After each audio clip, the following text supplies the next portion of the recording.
గట్టిగా చెప్పాలి, ఉత్సాహంగా చెప్పండి. నిర్గమకాండం 10వ అధ్యాయం 23వ వాక్యం చదువుకుందా.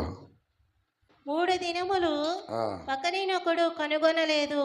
3 దినములు ఒకరినొకడు కనుగొనలేదు. ఎవడను తానున్న చోట నుండి లేవలేకపోయిను. అయినను ఇశ్రాయేలీయులకందరికీ వారి నివాసములలో వెలుగుండెను. వారి నివాసములలో వెలుగుండెను. గట్టిగా చెప్పండి. ఆ మాట పలుకుతారా? వారి నివాసములలో వెలుగుండెను. ఎవరి నివాసాలలో? ఇశ్రాయేలీల నివాసాలలో వెలుగుండెను. ప్రియులారా, ఇశ్రాయేలీలు ప్రపంచములోనే ప్రత్యేకమైన జనం, ప్రతిష్ఠించబడ్డ జనం, దేవునికి సొత్తైన ప్రజలు, దేవుని చేత ప్రత్యేకంగా ఎన్నుకోబడిన ప్రజలు. వాక్యం సెలవిస్తుంది ఇక్కడ, ఇశ్రాయేలీలందరికీ వారి నివాసాలలో వెలుగుండెను అనే మాట రాయబడింది. వారి నివాసాలలో వెలుగున్నది అంటే వారి ప్రక్కన ఉన్నటువంటి ఐగుప్తుల ఇళ్లల్లో వెలుగు లేదనే కదా అర్థం. వాళ్ళ ఇళ్లలో వెలుగుండేను, ఐగుప్తుల ఇళ్లలో ఏం లేదు, వెలుగు లేదు. వెలుగు లేని కారణాన్ని బట్టి వారి మీదకి అనేక సమస్యలు వచ్చి పడ్డాయి. వాళ్ళ జ్యేష్ఠ కుమారులు చంపబడ్డారు. వారి మీదకి కప్పలు విడవబడ్డాయి, పేలొచ్చి పడ్డాయి. అనేక తెగులుతో వాళ్ళు బాధించబడ్డారు. వారు తాగే నీళ్లు రక్తంగా మార్చబడ్డాయి. అనేక రకాలైనటువంటి దేవుని శిక్షలు పొందుతూ ఉన్నారు. కానీ ఇశ్రాయేలీలలో వారి నివాసాల్లో వెలుగున్నదంట. ఆ పక్కనే ఉన్నటువంటి ఐగుప్తులకు కలిగిన ఆ దుర్గతి, ఆ శిక్షలు ఇశ్రాయేలీలకు ఎందుకు కలగలేదు అంటే, ఇశ్రాయేలీల నివాసాలలో ఏముంది? వెలుగుండెను. వెలుగు ఉంది. యోసేపు అమ్మబడ్డాడు, ఐగుప్తు దేశానికి అమ్మబడ్డాడు. యోసేపు కొంతకాలం అక్కడ ఉన్న తర్వాత ఆ చుట్టుపక్కల దేశాలకి కరువు వచ్చింది. బైబిల్లో భూలోకం అంతానే ఉంది, ఒకవేళ ఇక్కడ కూడా వచ్చుండొచ్చు. ప్రపంచం మొత్తం కరువుతో అల్లాడుతున్నప్పుడు ధాన్యము ఐగుప్తులో మాత్రమే దొరికిద్దని తెలుసుకున్న యాకోబు తన కుమారులను పంపించాడు. ఆ తర్వాత యోసేపు బ్రతికే ఉన్నాడని తెలిసి ఆ వెళ్ళిన కుమారులు యాకోబును కూడా తీసుకొని 70 మందిగా ఐగుప్తు దేశానికి వెళ్ళారు.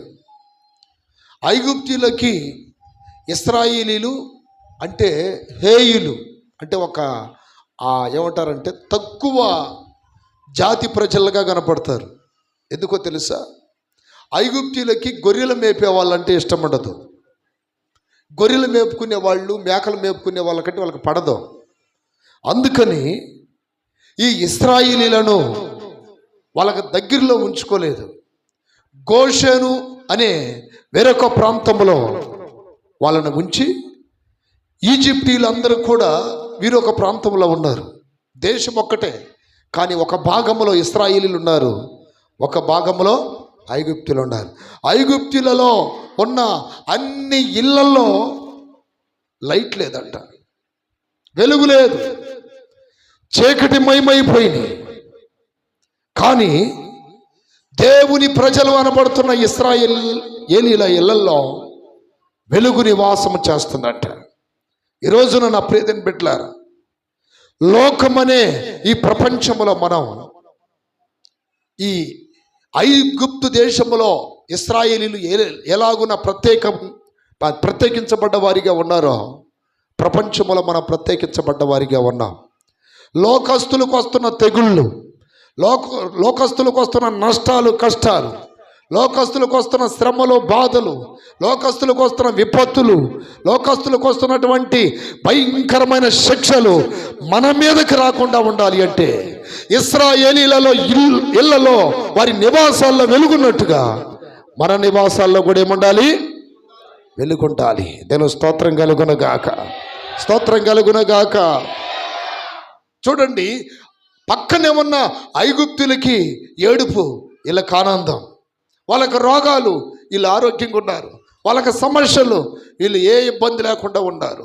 వాళ్ళకి దరిద్రం, వీరికేమో సమృద్ధి. వారికి చీకటి, వీరికి వెలుగు. వారి పిల్లలు చచ్చిపోయారు, వీళ్ళ పిల్లలు హ్యాపీగా సంతోషంగా బ్రతికే ఉన్నారు. చూడండి, ఉన్నది ఒకే ప్రాంతంలో, ఒక ప్రాంతంలో వారికి చీకటి, ఒక ప్రాంతంలో ఉన్న వారికి వెలుగు. ఈ రోజున దైవ సన్నిధికి వస్తున్న నీవు, దేవుని యొక్క వాక్యం సెలవిస్తుంది. యెషయా గ్రంథం చదవండి. యెషయా గ్రంథము, ఎప్పుడైతే బిడ్డలారా, యెషయా గ్రంథములో ఏమని రాయబడిందంటే, దేవుని స్తోత్రం కలుగునుగాక, హల్లెలూయా. యెషయా గ్రంథం 2వ అధ్యాయం 5వ వాక్యంలో రాయబడింది, యాకోబు వంశస్థులారా రండి, మనము యెహోవా వెలుగులో నడుచుకుందాము. చప్పట్లు కొట్టండి గట్టిగా, హల్లెలూయా.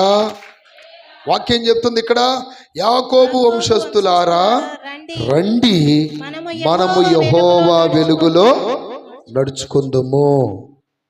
దేవుని యొక్క వాక్యం ఆహ్వానిస్తుంది, వెలుగులో నడవటానికి రండి అని. వెలుగులో నడవటానికి రండి. మీ హృదయాల్లో వెలుగుండాలి, మీ కుటుంబాల్లో వెలుగుండాలి, మీ సంఘాల్లో వెలుగుండాలి, మీ నివాసాల్లో వెలుగుండాలని ఆ వెలుగులో నడవటానికి దేవుడు మనల్ని ఏం చేస్తున్నాడు? ఆహ్వానిస్తూ ఉన్నాడు. ఈరోజు నా ప్రియమైన బిడ్డలారా, చీకటిలో ఉన్న వారికి సమస్యలు, వెలుగులో ఉన్న వారికి సమస్యలు లేవు. చీకట్లో ఉన్న వారికి దుఃఖము, వెలుగులో ఉన్న వారికి ఆనందం. నువ్వు వెలుగులో నడవాలి, వెలుగు నిన్ను కమ్ముకొని ఉండాలి, వెలుగుతో నీ జీవితం కొనసాగాలి, వెలుగు సంబంధిగా నీవు మార్చబడాలి. అయితే ఎన్ని రకాల వెలుగులు ఉన్నాయి? దేవుని స్తోత్రం కలుగునగాక. వెలుగులో నడుచుకోండి అని అంటే ఎన్ని రకాల వెలుగులు ఉన్నాయి? ఇంచుమించు 6 వెలుగులు ఉన్నాయి. 6 వెలుగులలో దేవుని బిడ్డలు నడవాలి.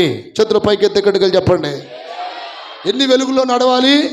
6 రకాలైనటువంటి వెలుగుల్లో దేవుని బిడ్డలు నడవాలి. దేవుని స్తోత్రాలు చెప్పండి గట్టిగా, స్తోత్రం కలుగునగాక, స్తోత్రం కలుగునగాక.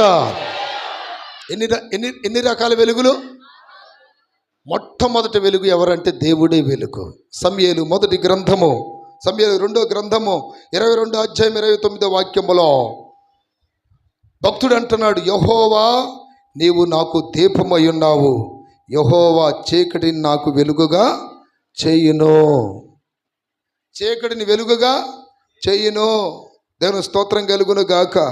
ఇదే మాట కీర్తన 18:28లో కూడా రాయబడింది. మనకి వెలుగు ఎవరయ్యా అంటే దేవుడే. దేవుడే మనకి వెలుగు. వెలుగైన దేవుణ్ణి మనం వెంబడించాలి, వెలుగైన దేవునితో మనం నడవాలి. ఎట్లా నడవాలి? ఎట్లా నడవాలి? హానోకు నడిచినట్టుగా, నోవాహు నడిచినట్టుగా. హానోకు సింగిల్గా దేవునితో నడిచాడు, వెలుగుగా మార్చబడ్డాడు, చనిపోకుండా అలాగే దేవుని సన్నిధికి తీసుకొని పోబడ్డాడు. అలాగే నోవాహు కూడా నా ప్రియతని పెట్టారు, కుటుంబంతో నడిచాడు, అందుకని వెలుగులో ఉన్నాడు. వారి చుట్టుపక్క ప్రజలు అనేక మంది ఆలోచనలలో, ఊహలలో, తలంపులలో, ధ్యానాలలో చెడిపోయి చీకటి సంబంధులుగా పాపపు మార్గంలో వెళ్తున్నప్పుడు వెలుగైన దేవునితో సహవాసం చేసి, వెలుగైన దేవునితో సహవాసం చేసి వెలుగుమయముగా ఈ నోవాహు, హానోకు మార్చబడ్డారు. నా ప్రియని బిడ్డలారా, నోవాహుకు ఉన్నటువంటి కొన్ని క్వాలిఫికేషన్స్ ఏంటంటే నీతిపరుడు, నిందరహితుడు, నిర్దోషి, దేవుని ఆజ్ఞకు లోబడినవాడు, దేవుని భయముతో బ్రతికినవాడు. దేవుని వెలుగులో నడుస్తున్న నీవు, ఇదిగో నీ చుట్టుపక్కల పాపులున్నా, భక్తి లేని వారున్నా, పనికిమాలినోళ్ళున్నా, దుష్టులున్నా, ఎటువంటి గురి దర్శనం లేని వారిని కనపడ్డా, నీవు దేవుని వెలుగులో నడుస్తున్నప్పుడు నీ బ్రతుకు ఎలా వెళ్తుందో నీకు స్పష్టంగా అర్థమైపోద్ది. దేవుని స్తోత్రం కలుగునగాక. దేవుడే మనకు వెలుగై ఉన్నాడు.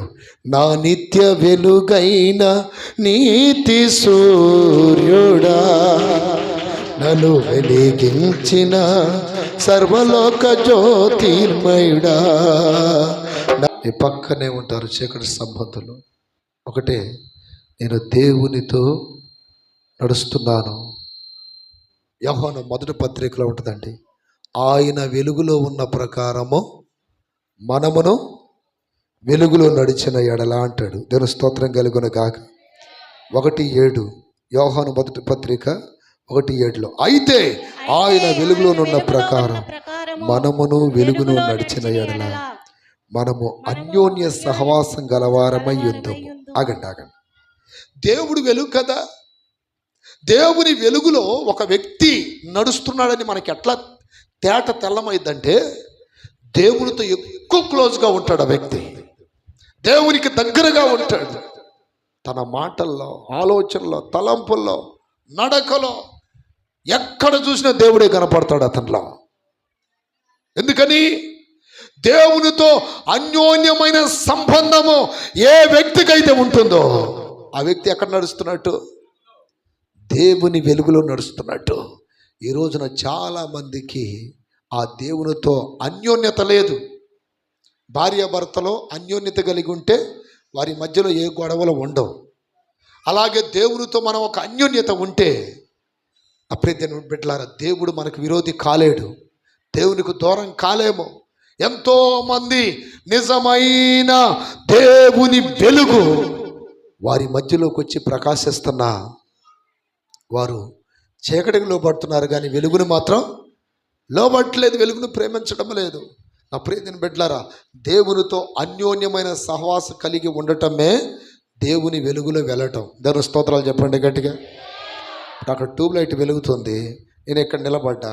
ఇప్పుడు ఏ వెలుగులో ఉన్నా? నేను లైట్ వెలుగులో ఉన్నా, అంటే దగ్గరగా ఉన్నా కాబట్టి. ఇక్కడ లైట్ వెలుగుతుంటే అదిగో ఒక పర్లంగ దూరం పోయి నేను నిలబడ్డా అనుకో, ఈ వెలుగులో ఉన్నట్ట చీకట్లో ఉన్నట్ట? దేవుని వెలుగులో నడిచేవాడు దేవుని వెలుగులో దేవునికి దగ్గరగా ఉండాలి. అది దేవునితో ఉన్న, అంటే దేవుల్లో ఉన్న వెలుగులో నడవటం అంటే నెంబర్ 1. రెండోది, దేవుని బిడ్డలు వాక్యపు వెలుగులో నడవాలి. దాని స్తోత్రాలు చెప్పండి.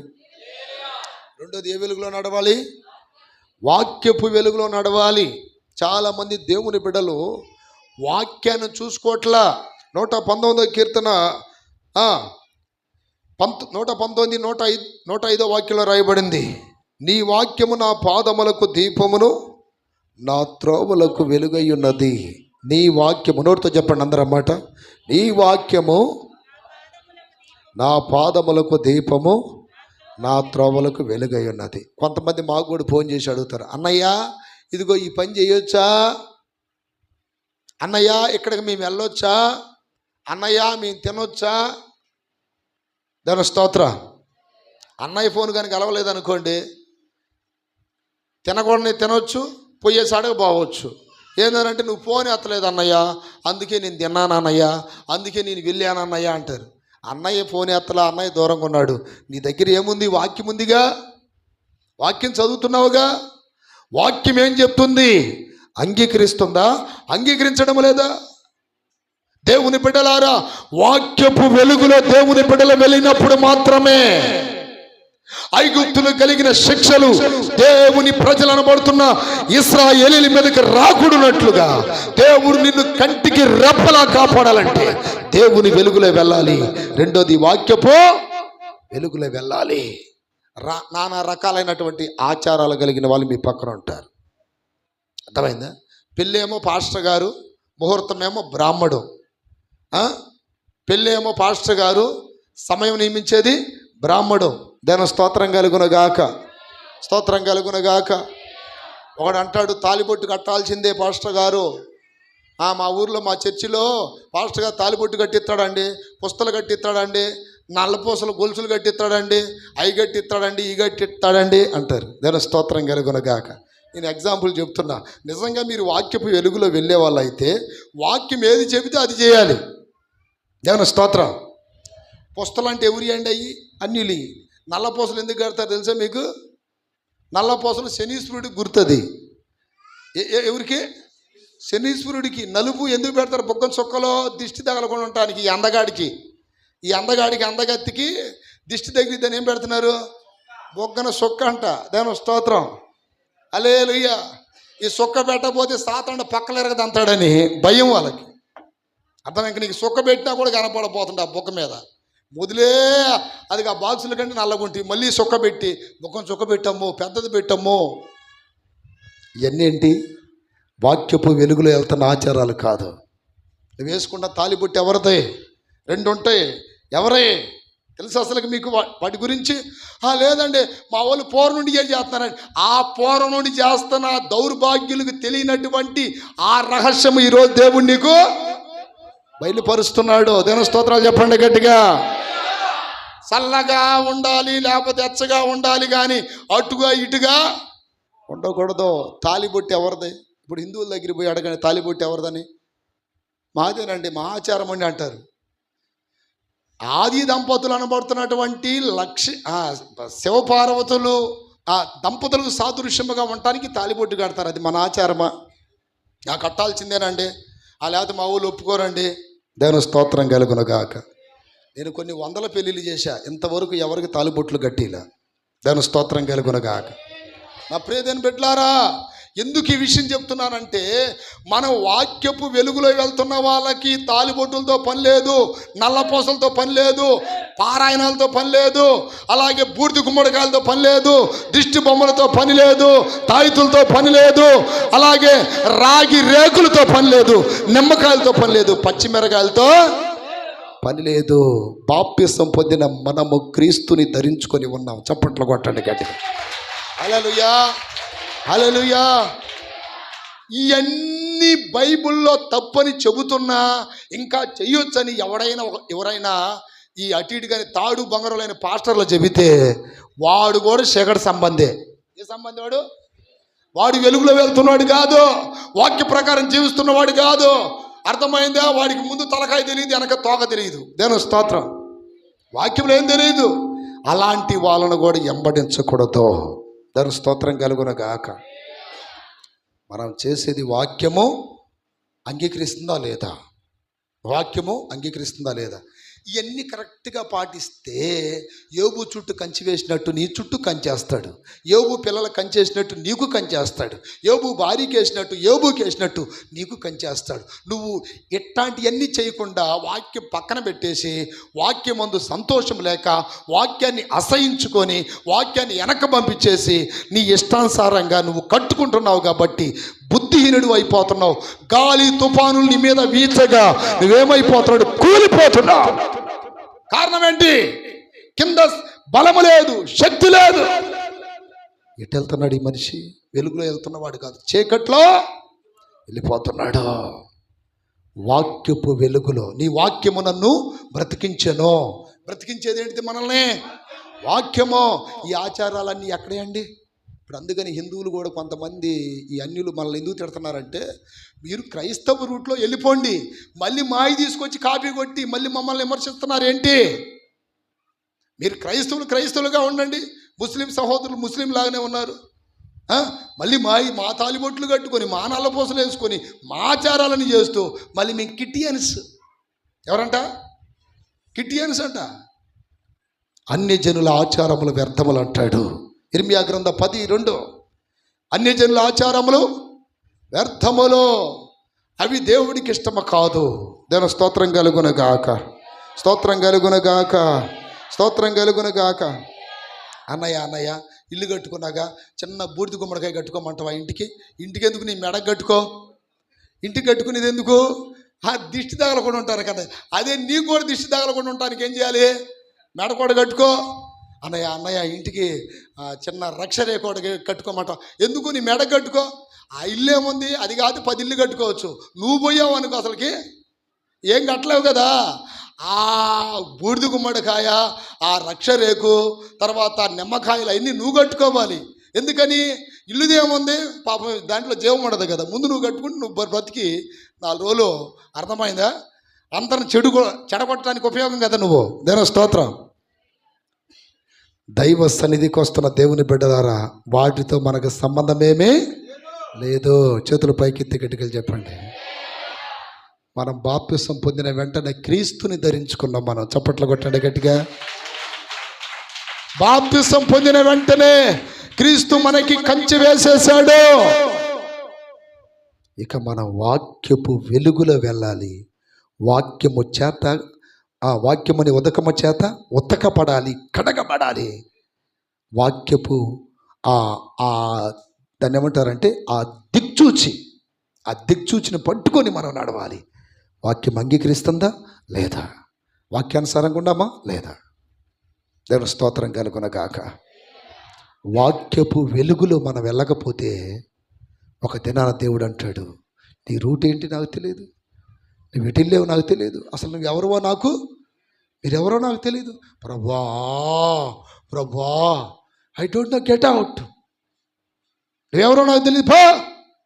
అయ్యా అదే పో, ఎవడో నువ్వు పో అంటే మన భాషలో అంటాం కదా.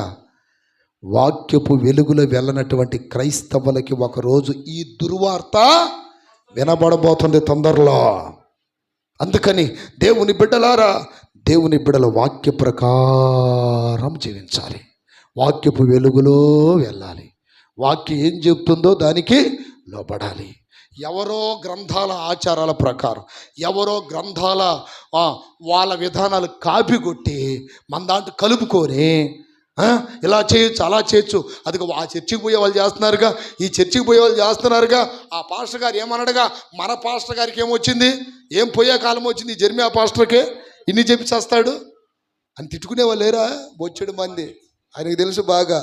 మొన్నటిదాకా ఆయన కూడా తిట్టుకొని ఉంటాడు. దేవుని స్తోత్రాలు చెప్పండి గట్టిగా. వాక్యము ఎందుకనంటే రేపు ఆయన ఎదుట మనం నిలబడినప్పుడు అదిగో నా కుమారుడు వెలుగును అనుసరించి వచ్చిన వెలుగు సంబంధి. చప్పట్లు కొట్టండి గట్టిగా. వెలుగులో నడిచిన వెలుగు సంబంధి. కానీ వాక్యపు వెలుగులో వెళ్తున్నప్పుడు మనకి ఎంతో ప్రియంగా ఉన్న వాళ్ళందరూ దూరం అయిపోతారు. చాలామంది దూరం అయిపోతారు మనకి. కానీ వెళ్ళి మార్గం తెలియనోడు ఏం చేస్తాడు? వెళ్తాడు. మార్గం అట్లేదంటే ఏం చేస్తాడు? మళ్ళీ రివర్స్ అయ్యి మన దారికే వస్తాడు. దేవుని స్తోత్రం. ఇప్పుడు ఆ మార్గంలో అందరూ వెళ్ళిపోతున్నారు. పాని ఆడ మళ్ళీ అడ్డుకోవడం ఉందిగా, మళ్ళీ ఏం చేస్తారు? మళ్ళీ వెనక్కి తిరిగి రావాల్సిందే. దేవుని స్తోత్రం కలుగునగాక. సత్యము బహులోతుగాను దూరముగాను ఉన్నది, దాన్ని గ్రహించగలవాడు ఎవడు అని వాక్యంలో రాయబడింది. అందుకని నా ప్రియమైన బిడ్డలారా, రెండోది మనం ఏ వెలుగులో వెళ్ళాలి? వాక్యపు వెలుగులో. మూడోది ఉపదేశపు వెలుగులో వెళ్ళాలి మనం. దాని స్తోత్రం కలుగునగాక. హల్లెలూయా. నీ ఆజ్ఞలేనా, అదేనా? నీ ఆజ్ఞలే నాకు దీపమాయనే, ఉపదేశమే నాకు. సామెతల గ్రంథం 6:23. నా పైన దృష్టి ఉంచి నాకు ఉపదేశమిచ్చి నన్ను నడిపించిన నజరేయుడా. నా పైన దృష్టి ఉంచి నాకు ఉపదేశమిచ్చి నన్ను నడిపించిన నజరేయుడా. మరపురానిది. హల్లెలూయా. దేవుని స్తోత్రాలు చెప్పండి గట్టిగా. హల్లెలూయా. సామెతల గ్రంథం 6:23. ఆజ్ఞ దీపముగాను ఉపదేశం వెలుగుగాను ఉండును. మూడవది ఏ వెలుగులో నడవాలి మనం? ఉపదేశం అనే వెలుగు. అందరు నాకెళ్ళి చూడండి. ఈ ఉపదేశం అంటే ఏంటో మీకు చెప్తాను. చాలా మందికి ఉపదేశం తెలియదు. ఉపదేశం తెలియక బల్లారాధనలు అడ్డదిడ్డాలుగా తీసుకుంటారు. దేవుని స్తోత్రం కలుగునగాక. బాప్తిసాలు అడ్డదిడ్డాలుగా తీసుకుంటారు. సహవాసాలు అడ్డదిడ్డాలుగా వెళ్ళిపోతుంటారు. దేవుడు సంఘానికి ఒక ఉపదేశం ఇచ్చాడు. ఉపదేశ క్రమం అనేది ఒకటి యెషయా గ్రంథంలో చూడండి. ఉపదేశ క్రమము ఒకటి ఇచ్చి గణపరిచాడంట. దేవుని స్తోత్రం కలుగునగాక. యెషయా గ్రంథము ఉపదేశ క్రమం ఒకటి ఇచ్చి దానిని దేవుడు ఏం చేశాడు? ఘనపరిచాడు. హల్లెలూయా. ఎన్న వచ్చిన 42:21. యెహోవా తన నీతిని బట్టి యెహోవా తన నీతిని బట్టి సంతోషము గలవాడై ఉపదేశ క్రమం ఒకటి గొప్ప చేశాను. ఇది ఇప్పుడు మీరు దేంట్లో వెళ్తున్నారయ్యా అంటే ఏమంటారు చెప్పండి? ఉపదేశ క్రమము. ఉపదేశ క్రమం అంటే ఏంటి చెప్పండి? నేను అడుగుతున్నా, ఇన్ని సంవత్సరాలు మందిరానికి వచ్చారు, వాక్యం నేర్చుకున్నారు, అసలు ఉపదేశం అంటే ఏంటి? ఉపదేశ క్రమం అంటే ఏంటి? ఈ ఉపదేశ క్రమం తెలియాలంటే అసలు ఉపదేశం ఏంటి తెలియాలి మీకు. దేని స్తోత్రం కలుగున గాక, స్తోత్రం కలుగున గాక. ఇవి తెలిసినప్పుడు మాత్రమే మీకు ఇవి తెలిసినప్పుడు మాత్రమే ఏది సత్యమో ఏది అసత్యమే మీకు అర్థమయ్యేది. నా ప్రియమైన బిడ్డలారా, ప్రపంచంలో ఎన్నో సంఘాలు ఉన్నాయి, ఎంతోమంది సేవకులని పిలువబడుతున్నారు, ఎన్నో రకాలైనటువంటి వాక్యాలు, ఎన్నో రకాలైనటువంటి బోధలు వినపడుతున్నాయి.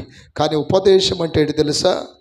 బైబిల్ గ్రంథంలో దేవుడు ఎఫెసీయులకు రాసిన పత్రికలో ఉపదేశకులను కూడా ఈ 5 రకాల ఉద్యోగస్తులలో ఒక గ్రూపు వాళ్ళని ఉపదేశకులుగా దేవుడు నియమించాడని వాక్యం చెప్తుంది. ఎవరంట వాళ్ళు? అపోస్తులు, ప్రవక్తలు, ఉపదేశకులు, కాపరులు, సువార్థికులు. అంటే 5 రకాల ఉద్యోగస్తులు సంఘములో పరిచర్య చేస్తున్నారు. ఎఫెసీ 4:12 రాయబడింది. దాని స్తోత్రం. అయితే ఈ 4:12 5 రకాల ఉద్యోగస్తులు సంఘములో ఉంటారని చెబుతూ ఈ 5 రకాల ఉద్యోగస్తుల్లో ఒక రకమైనటువంటి ఉద్యోగస్తులు ఎవరంటే ఉపదేశకులు. ఎవరు చెప్పండి? ఉపదేశకులు. ఉపదేశకులు. ఉపదేశం అంటే ఇప్పుడు మీకు చెప్తాను. నేను స్తోత్రం కలుగున గాక. ఇప్పుడు యెషయా గ్రంథము 42:21 మనం చదివినట్టుగా ఉపదేశ క్రమం ఒకటి ఘనపరిచి గొప్ప చేశాను. ఇప్పుడు ఈ ఉపదేశమే సంఘానికి ఇచ్చాడు దేవుడు. దాని స్తోత్రం కలుగున గాక. ఇప్పుడు ఆ ఉపదేశం అంటే ఏంటో తెలుసా మీకు? మారు మనస్సు. చెప్పండి, చెప్పాలి. రెండోది బాప్తిస్మము. మూడోది పరిశుద్ధాత్మ. నాలుగోది ఏర్పాటు జీవితం. ఐదోది విశ్వాసముతో దైవిక స్వస్థతను అనుభవించాలి. ఆరోది దేహ విమోచన కొరకు ఎల్లప్పుడూ ప్రార్థనలో పోరాడుతూ ఉండాలి. ఏడోది దైవ చిత్తాన్ని సంపూర్ణముగా నెరవేర్చి సంపూర్ణులుగా మార్చబడాలి. ఇది ఉపదేశ క్రమం. దాని స్తోత్రం కలుగునగాక. అంటే సంఘము 7 మెట్లు ఎక్కాలి, విశ్వాసులు 7 మెట్లు ఎక్కాలి. మారు మనసు పొందారంటే ఆ మొదటి మెట్టు దగ్గరే ఉండకూడదు. రెండో మెట్టు బాప్తిస్మంలోకి రావాలి. బాప్తిస్మం పొందిన వారు మూడోది పరిశుద్ధాత్మ అనుభవంలోకి రావాలి. పరిశుద్ధాత్మ అనుభవంలోకి వచ్చిన వారు గత కాలంలో ఉన్నటువంటి ఆ ప్రాచీన స్వభావమును, పాత పద్ధతులు, ఆచారాలు, ఆ గుణ లక్షణాలు విడిచిపెట్టి దేవుని బిడ్డలు నూతన సృష్టిగా మార్చబడాలి. వారి మాట, నడక, ప్రవర్తన అంతా ప్రత్యేకంగా ఉండాలి. కొంతమంది చూస్తారు బాప్తిసం పొందకముందు ఎలాగున్నారు, ఇప్పుడు కూడా అలాగే ఉన్నారుగా. బాప్తిసం పొందముందు ఏ వేషాలో ఇప్పుడు కూడా అదే వేషాలుగా. ఇంతకుముందు ఏ ఆవేశం, కోపమో ఇప్పుడు కూడా అదేగా. ఏం మార్పు వచ్చింది? ప్రశ్నిస్తారు. ఇట్లా ప్రత్యేకత కావాలి. మూర్ఖులకు ఈ తరమ వారికి వేరై దేవుని బిడ్డల ప్రత్యేకంగా జీవించాలి. ఎందుకని? We're all new creation in the church of God. దేవుని సంఘములో మనం క్రొత్త సృష్టిగా మార్చబడ్డాం. దేవుని స్తోత్ర. అందుకు ప్రత్యేక జీవితం కావాలి. తర్వాత దేవుని బిడ్డలారా, దేవుని శక్తి ద్వారా మనము దైవిక స్వస్థతను అనుభవించాలి. దేవుని స్తోత్రాలు చెప్పండి గట్టిగా. ఏ అనుభవం అంట? దైవిక స్వస్థత. దైవిక స్వస్థత మీద ఆధారపడుతున్న దేవుని బిడ్డలు ఆ దైవిక స్వస్థత ద్వారా శరీరానికి మాత్రమే కాదు, ఆత్మకు కూడా స్వస్థత కలిగిద్ది. దేవుని స్తోత్ర. శరీర వ్యాధి అయినా అది శరీర రోగమైనా అది ఆత్మీయ వ్యాధి అయినా, అంటే పరిపూర్ణంగా దేవుని మీద ఆధారపడి విశ్వసించి కలవరము, భయము లేకుండా దేవుని కొరకు అవసరమైతే చెరసాలకైనా, సింహాల బోనుకైనా, చావటానికైనా మేము సిద్ధమే అనే అంత ధైర్యం నీకు కావాలి. అంటే పరిపూర్ణంగా దేవుని శక్తి మీద ఆధారపడి దైవికమైన ఆ స్వస్థతను పొందటానికి నీవు దేవుని దగ్గర అంత విశ్వాసంతో నీవు నింపబడాలి. దేవుని స్తోత్రం కలుగునగాక, స్తోత్రం కలుగునగాక. దైవిక స్వస్థత పొందడం అంత తేలికైన విషయం కాదు. అర్థమైందా? దైవిక స్వస్థత అనే అంశంలో నేను గత కాలంలో చెప్పాను మీకు, అది అంత తేలికైన విషయం కాదు. విశ్వాసం లేకుండా ఎవరినో చూసి మీరు విశ్వాసం లేకుండా నా రోగం తగ్గని తగ్గదు. విశ్వసితే కార్యం. గుడ్డివాడి వైపు చూసి అంటున్నాడు, నీ విశ్వాసమే నిన్ను స్వస్థపరిచను. రోగిని చూసి అంటున్నాడు, నీ విశ్వాసమే నిన్ను స్వస్థపరిచను. డాక్టర్లు చేయలేనివి, మందులు చేయలేనివి, హాస్పిటల్ చేయలేనివి విశ్వాసం వలన నువ్వు దేవుని దగ్గర పొందగలవు. దేవుని స్తోత్రం కలుగునగాక, స్తోత్రం కలుగునగాక. దైవిక స్వస్థత ఎందుకు పొందాలి అంటే ఇతడు విశ్వాస వీరుడు అని దేవుడు అనుకుంటాడు. చప్పట్లు కొట్టండి గట్టిగా. విశ్వాసముల బలమైన వాడు, విశ్వాసముల వీరత్వం పొందినవాడు సాక్షాత్తు దైవ శక్తి మీద, దైవ స్వస్థత మీద ఆధారపడతాడు. అంటే దేవుడు కూడా అనిపించేది ఇతడు విశ్వాస వీరుడు. హల్లెలూయా. విశ్వాసమందు బలహీనమైపోయాం అనుకోండి, మనకి గొప్ప కార్యాలు జరగవు. ఇతడు మరణాన్ని కూడా లెక్క చేయకుండా జయిస్తున్నాడని అర్థం. దైవిక స్వస్థత మీద ఆధారపడేవాడు. మనిషిని చంపాలంటే దేవుడు ఎట్టయినా చంపుతాడు, రోగాలు పెట్టే చంపాల్సిన అక్కర్లేదు. ఆరోగ్యంగా ఉన్న చంపేస్తాడు చంపాలనుకుంటే. దేవుడు స్వస్థపరచాలనుకుంటే ఎన్ని రోగాలు వచ్చినా బాగు చేస్తాడు. ఆమేన్. గట్టిగా చెప్పండి.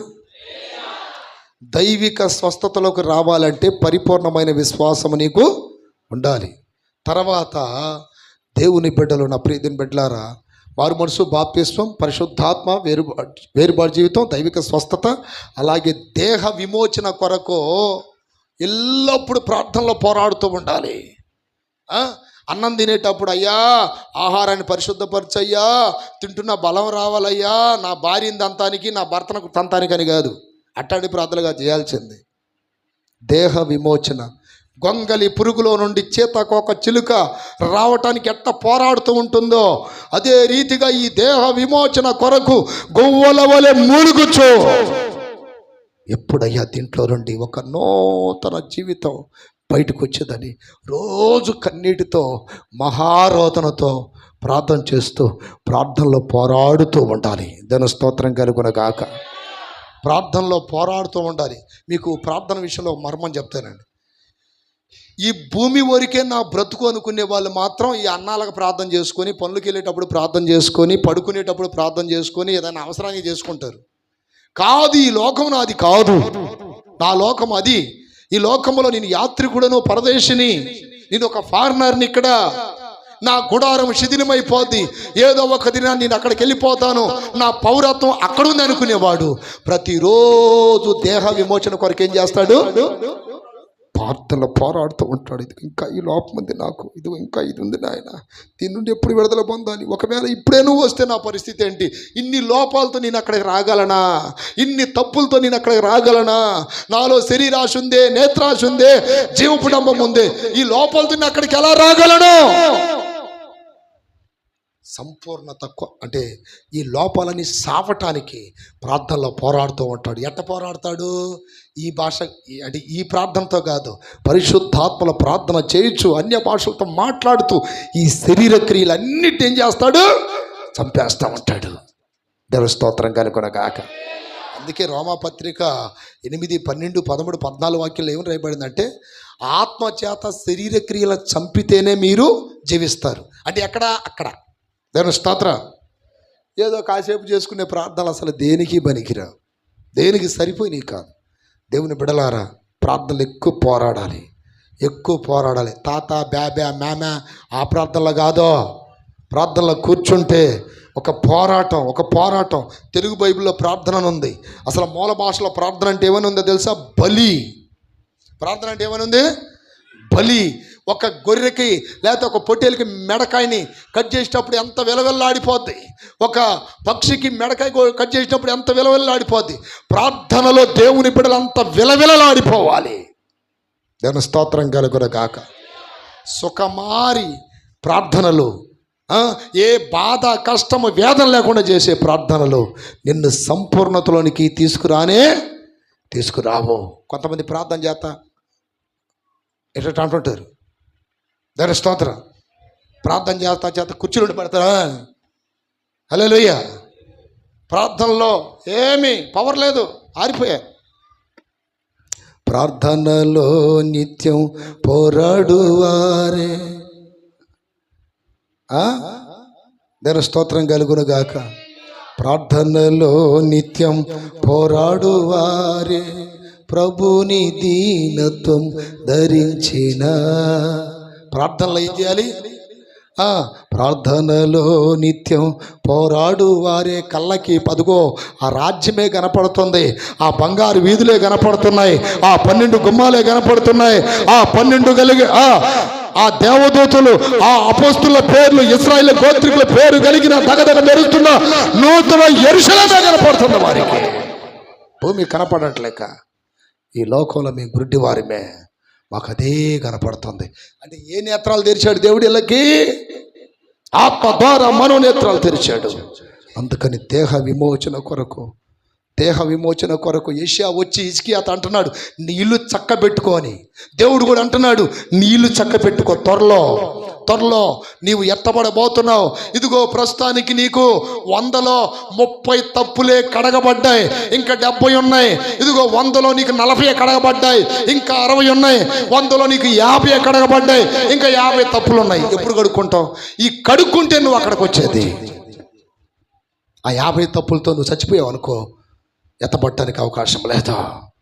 కడుక్కో. నువ్వు కడుగుతావా, నేను కడగమంటావా? దేవుడు అంటున్నాడు, నువ్వు కడుక్కుంటే చచ్చిపోయే సమయములో, చివరి క్షణములో నువ్వు మంచాన మూలిగి రోగాల రోస్టులో అల్లాడిపోకుండా ఉంటావు. నువ్వు కడుక్కుంటే. నేను కడగాలంటే లాస్ట్ టైంలో నువ్వు మంచానికి మరణమైపోయి మూలిగి కొన్ని సంవత్సరాలు నువ్వు అవస్థ ఎదుర్కోవాల్సిన పరిస్థితి ఏర్పడిద్ది. నువ్వు కడుక్కుంటావా, నేను కడగమంటావా? దేవుని స్తోత్రం కలుగును గాక. అందుకే కొరింథీయులకు రాసిన పత్రిక బల్లారాధన ఇచ్చేటప్పుడు అక్కడ అంటున్నాడు, మనకు మనమే విమర్శించుకుని ఎడల తీర్పు పొందకపోదుమో. మనకు మనమే విమర్శ చేసుకుంటే తీర్పు పొందకపోదుమో. ఈరోజు నీ పరిస్థితి ఎట్లా ఉంది? వాక్య పని వెలుగులో, దేవుని ముఖ కాంతిని వెలుగులో నిన్ను నీవు చూసుకొని పరీక్షించుకొని, నాలో ఇదిగో ఇంకా ఈ మాటలు చావలేదు, అబద్ధాలు పోవాలా, అన్యాయం పోవాలా, బూతులు పోవాలా, శరీర క్రియలు చావాలా, నేత్రాశలు చావాలా, అయ్యో ప్రభువా ఏషియాలాగే ఆడవాలా. అప్పుడు ఏం కలిగిద్ది? దేహ విమోచన కలిగిద్ది. ఇన్ని లోతుగా చెబుతున్నారు అనుకోండి, ఈ పాస్టర్ మైండ్ పోయింది ఎదురా బాబా అనుకుంటా. ఇది ఉపదేశం అంటే. మీకు అర్థమైందా? అదే ఉపదేశం లేదనుకోండి, పక్షి పోయి చెట్టు మీదకి ఎక్కాను, చెట్టు మీద గుడ్డు పెట్టాను, గుడ్డు కింద పడి పగిలిపోయాను, ఆ తర్వాత పక్షి దాన్ని చూసి ఏడ్చాను, లాస్ట్లో యేసునామలు అడుగుతున్నాము తండ్రి, అయిపోయింది వాక్యం. దేవుని స్తోత్రం. అదే ఉపదేశం అంటే. మొన్న ఒకసారి నేను వాళ్ళ ఏదో చదివాను, ఒక అత్త వచ్చి కోడలను తన్నిందంట, కోడలేమో వాతలు పెట్టిందంట అత్తకి. వీళ్ళిద్దరూ తన్నుకుంటామంటే కొడుకు వచ్చాడంట, కొడుకు ఏం చేశాడు? ఇద్దరు గురేశాడంట. అది పెట్ట కథ. ఉపదేశం అది. ఉపదేశం అంటే లోతైనటువంటి మర్మాలని ప్రజలకు అర్థమయ్యే నీతిలో తెలియపరిచేదాన్ని ఏమంటారు? ఉపదేశము. మీకు అర్థమైంది ఇప్పుడు నేను చెప్తున్నాయి. అపోస్తులు పత్రికలు చదవండి మీరు. అక్కడ 14 పత్రికలు. అసలు ఆ పత్రికలలో ఎక్కడైనా దేవుడు మిమ్మల్ని దీవిస్తాడు, ఆశీర్వాదిస్తాడు అన్నది ఒక్క మాట కూడా చూపించండి మీరు బైబిల్లో. అన్నీ సరిచేసేవి ఉన్నాయా? అన్నీ పరలోక సంబంధమైనవి ఉన్నాయా? భూ సంబంధమైనవి ఉన్నాయా? అక్కడ అన్ని పరలోక సంబంధమని. ఎక్కడ అసలు ఈ భూ సంబంధమైన ఆ 14 పత్రికలు ఎక్కడా లేవు. దేవుని స్తోత్రం కలుగును గాక. మన కొరకు దేవుడు నియమించినది అది, ఇది ఇది ఇది ఇది ఇది ఇది ఇది దీనిని ఉపదేశం అంటారు. ఉపదేశము మనల్ని సంపూర్ణంగా మారుస్తుంది. దైవ చిత్తం కొరకు, అది దేహ విమోచన కొరకు ప్రార్థనలో పోరాడాలి. మోకాళ్ళు పగిలిపోతున్నాయి, మోకాళ్ళు నల్లబడుతున్నాయి, చేతులు ఎత్తి ఎత్తి ఎత్తి ఎత్తి చేతులు బలహీనపడిపోతున్నాయి, ఉపవాసాలు ఉండి ఉండి ఉండి ఉండి ముఖం వికారం అయిపోతుంది. ఏం పర్వాలేదు, కానీ నీలో నుండి ఒక క్రొత్త రూపము బయటికి రాబోతుంది. దేవుని స్తోత్రం కలుగునగాక. స్తోత్రం కలుగునగాక. ఎవరో మొత్తానికి ఒక వీడియో తీశారండి. అది నరకం పరలోకం అని ఒక హిందీలో తీశారు. ఆ మనుషులను పట్టుకొని లాక్కపోతూ ఉంటారు చూడండి. పాపం చేసిన వాళ్ళందరినేమో నరకంలో వేస్తుంటారు. ఇంకొంతమంది ఇట్లా చూడగానే ఇది ఆ పుస్తకంలో ఉండి ఏది జీవగ్రంథంలో ఇట్లా చూస్తే అతనిలో మంచిగా కనపడినప్పుడు ఆ దేహం చూడండి అక్కడికక్కడే తెల్లగా మార్చబడిద్ది. అంటే అది గ్రాఫిక్స్ చేశారు. అంటే గ్రాఫిక్సే ఎంత అందంగా ఉందంటే రియాలిటీ ఇంకెంత అందంగా ఉంటుందండి. దాని స్తోత్రం కలుగునగాక. ఇక ముసలోడు, కుర్రోడు, జబ్బున్నోడు, జబ్బు లేనోడు, కుంటోడు, గుడ్డోడు, మోగోడని ఉండదు. అందరూ దేవదూతల వల్లే ప్రకాశిస్తారు. చప్పట్లు కొట్టడు గట్టి. హల్లెలూయా. ఇప్పుడు మనం ప్రార్థనలో పోరాడమంటే అన్నయ్య ప్రార్థనలో పోరాడుతున్నాం అన్నయ్య. దేనికోసం మా కోడల పళ్ళు రాలని. మా కోడల పళ్ళు రాలి బాగా నోరెత్తి ఎట్టంటే అక్కడ మాట్లాడుతుంది. తర్వాత దేనికోసం పోరాడుతున్నాం? మా అబ్బాయికి ఉద్యోగం రావాలని. 3 రోజులు ఉపవాసాలు అంటున్నా. అబ్బో ఉపవాసం నుండి పోరాడుతున్నా నా ప్రార్థనలో. దేనికోసం? మా అమ్మాయికి అసలు సంబంధాలే రావట్లా. వాటి కోసం అంటున్నా. దేని స్తోత్ర. చేతులు పైకెత్తి గడిగలు చెప్పండి. వీటి కొరక ఉండాల్సింది. యేసయ్య అన్నాడు, నీతిని రాజ్యాన్ని వెతకండి. మొదటిగా ఏమి వెతకాలి? ఏమి తిందుమో ఏమి త్రాగుదుమో అని, మీ ప్రాణముల గూర్చి ఏమి ధరించుకుందుమో అని మీ దేహమును గూర్చి మీరు చింతింపకుడి. అవి మీకు కావలసినవని మీ పరలోక తండ్రికి తెలుసు. అవి అడగక మునిపే మీకు ఇస్తాడు. కానీ మీరు వెతకాల్సిందేంటి? నీతిని రాజ్యాన్ని. దేవుని స్తోత్రం కలుగునుగాక. మీరు కూడా అప్పుడప్పుడు ఫోన్లు చేసి, అన్నయ్య గ్యాద ఏరుగుతుంది ప్రార్థన చేయండి అన్నయ్య. భలే నవ్వుతుంది మీరు ఆ ఫోన్ చేసినప్పుడు. నాకు గ్యాద ఏరుగుతుందని 10 హల్లెలూయా అన్నయ్య కుక్క పాలు తాగట్లేదు అన్నయ్య అని చేసింది మొన్న ఇంకొక కుక్క. ఆ ఇంట్లో కుక్క పాలు తాగట్లేదు, ఈ కుక్క ఫోన్ చేసింది. దేవుని స్తోత్రం. అట్లా అన్నయ్య ఈ మధ్య నేను ప్రార్థన చేసుకోలేకపోతున్నా, కొద్దిగా దేవుడికి దూరం అయిపోతున్నాను అన్నయ్య, ఎందుకో బాగా బలహీన పడిపోతున్నా, మోకాలు ఈ కథ అడగాల్సింది. దేవుని స్తోత్రం. గేద పారుకుందని కుక్క పాలు తాగట్లేదని. దేవుని స్తోత్రం. ఏం ప్రార్థనలో ఏంటి? సరే ప్రార్థన చేస్తాం, తప్పు కాదు. వాటికి అంటే ఇదేదో జస్ట్ అవసరానికి అట్లా ప్రార్థన చేయించుకొని అసలు మీ ఆత్మీయత కొరకు ఎక్కువ ప్రార్థన చేయమని చెప్తే నేను చాలా సంతోషపడతా. దేవుని స్తోత్రం. ఇక మీరు ఫోన్ చేసేది ఇయ్యే కుక్కలు, గేదెలు, గొర్రెలు, బరిగొడ్లు. అలా చెప్పండి గట్టిగా. ఇంకా ఈ మాట నువ్వు అన్నావు కదా వాక్యంలో, ఇంక మేము చేయం చూడు అంటారా? చేయించుకోండిలే. దేవుని స్తోత్రం. ఇంకొక దౌర్భాగ్యమైన పరిస్థితి ఏంటంటే ఫ్రిడ్జ్ తెస్తే ఫ్రిడ్జ్ కూడా చేయాలంట ప్రార్థన. ఫ్రిడ్జ్కు చేయి ప్రార్థన, గ్యాస్ బండకు చేయి ప్రార్థన. ఆ ఫ్రిడ్జ్ కాడికి పోయినప్పుడు ఏం చేయాలో నాకు అర్థం కాదు. ఏదో దీని కూడా మంత్రాలు రాని బ్రాహ్మడు కొనిగినట్టుగా ఉందో. ఏం చేయాలి? అయ్యా ఫ్రిడ్జ్ని దీవించటమా? ఏం చేయాలి అంటే కొంతమంది అజ్ఞానానికి బలైపోతున్నా నేను కూడా. దేవుని స్తోత్రం కలుగునగా. హల్లెలూయా. వాషింగ్ మిషన్లు అంట. దేవుని స్తోత్రం. వాషింగ్ మిషన్లో దాంటేసి 4 రౌండ్లు తిప్పితే ముందు ఏం మురికిపోవాలా? యేసు నామములో గట్టిగా చెప్పండి. చిత్ర విచిత్రాలండి. అన్నయ్య గ్యాస్ బండ తెచ్చుకున్న పాలు బొంగియాలు నువ్వు రా చూడండి ఎంత అధికారంగా మాట్లాడుతుందో. పోతే అన్నయ్య రా అంటది. కనీసం ఆయిల్ కన్నెత్తదా? ఈదు ఇంకా అయ్యే డబ్బులు ఇంకదే పాడిందే పాడరా పాసిపాల దాసడం ఇంకెప్పుడు చూసినా ఇక అయ్యే ఏది అదిగా 20 రూపాయలు, 10 రూపాయలు, 30 రూపాయలు, 100 రూపాయలు. రా అంటే పేరిచారంలోనే రావడానికి ఏమన్నా నాకు ఏమన్నా స్తోత్రం ఏమన్నా సపరేట్ గవర్నమెంట్ నుండి జీతం వస్తుందా? బండి కదలాలంటే ఎంత అయింది? నువ్వు రా వస్తాలే. దాని స్తోత్రం. ఏం చేత ఏమి చెప్పలేక, లోన మింగలేక, బయటికి తిట్టలేక, భరించలేక.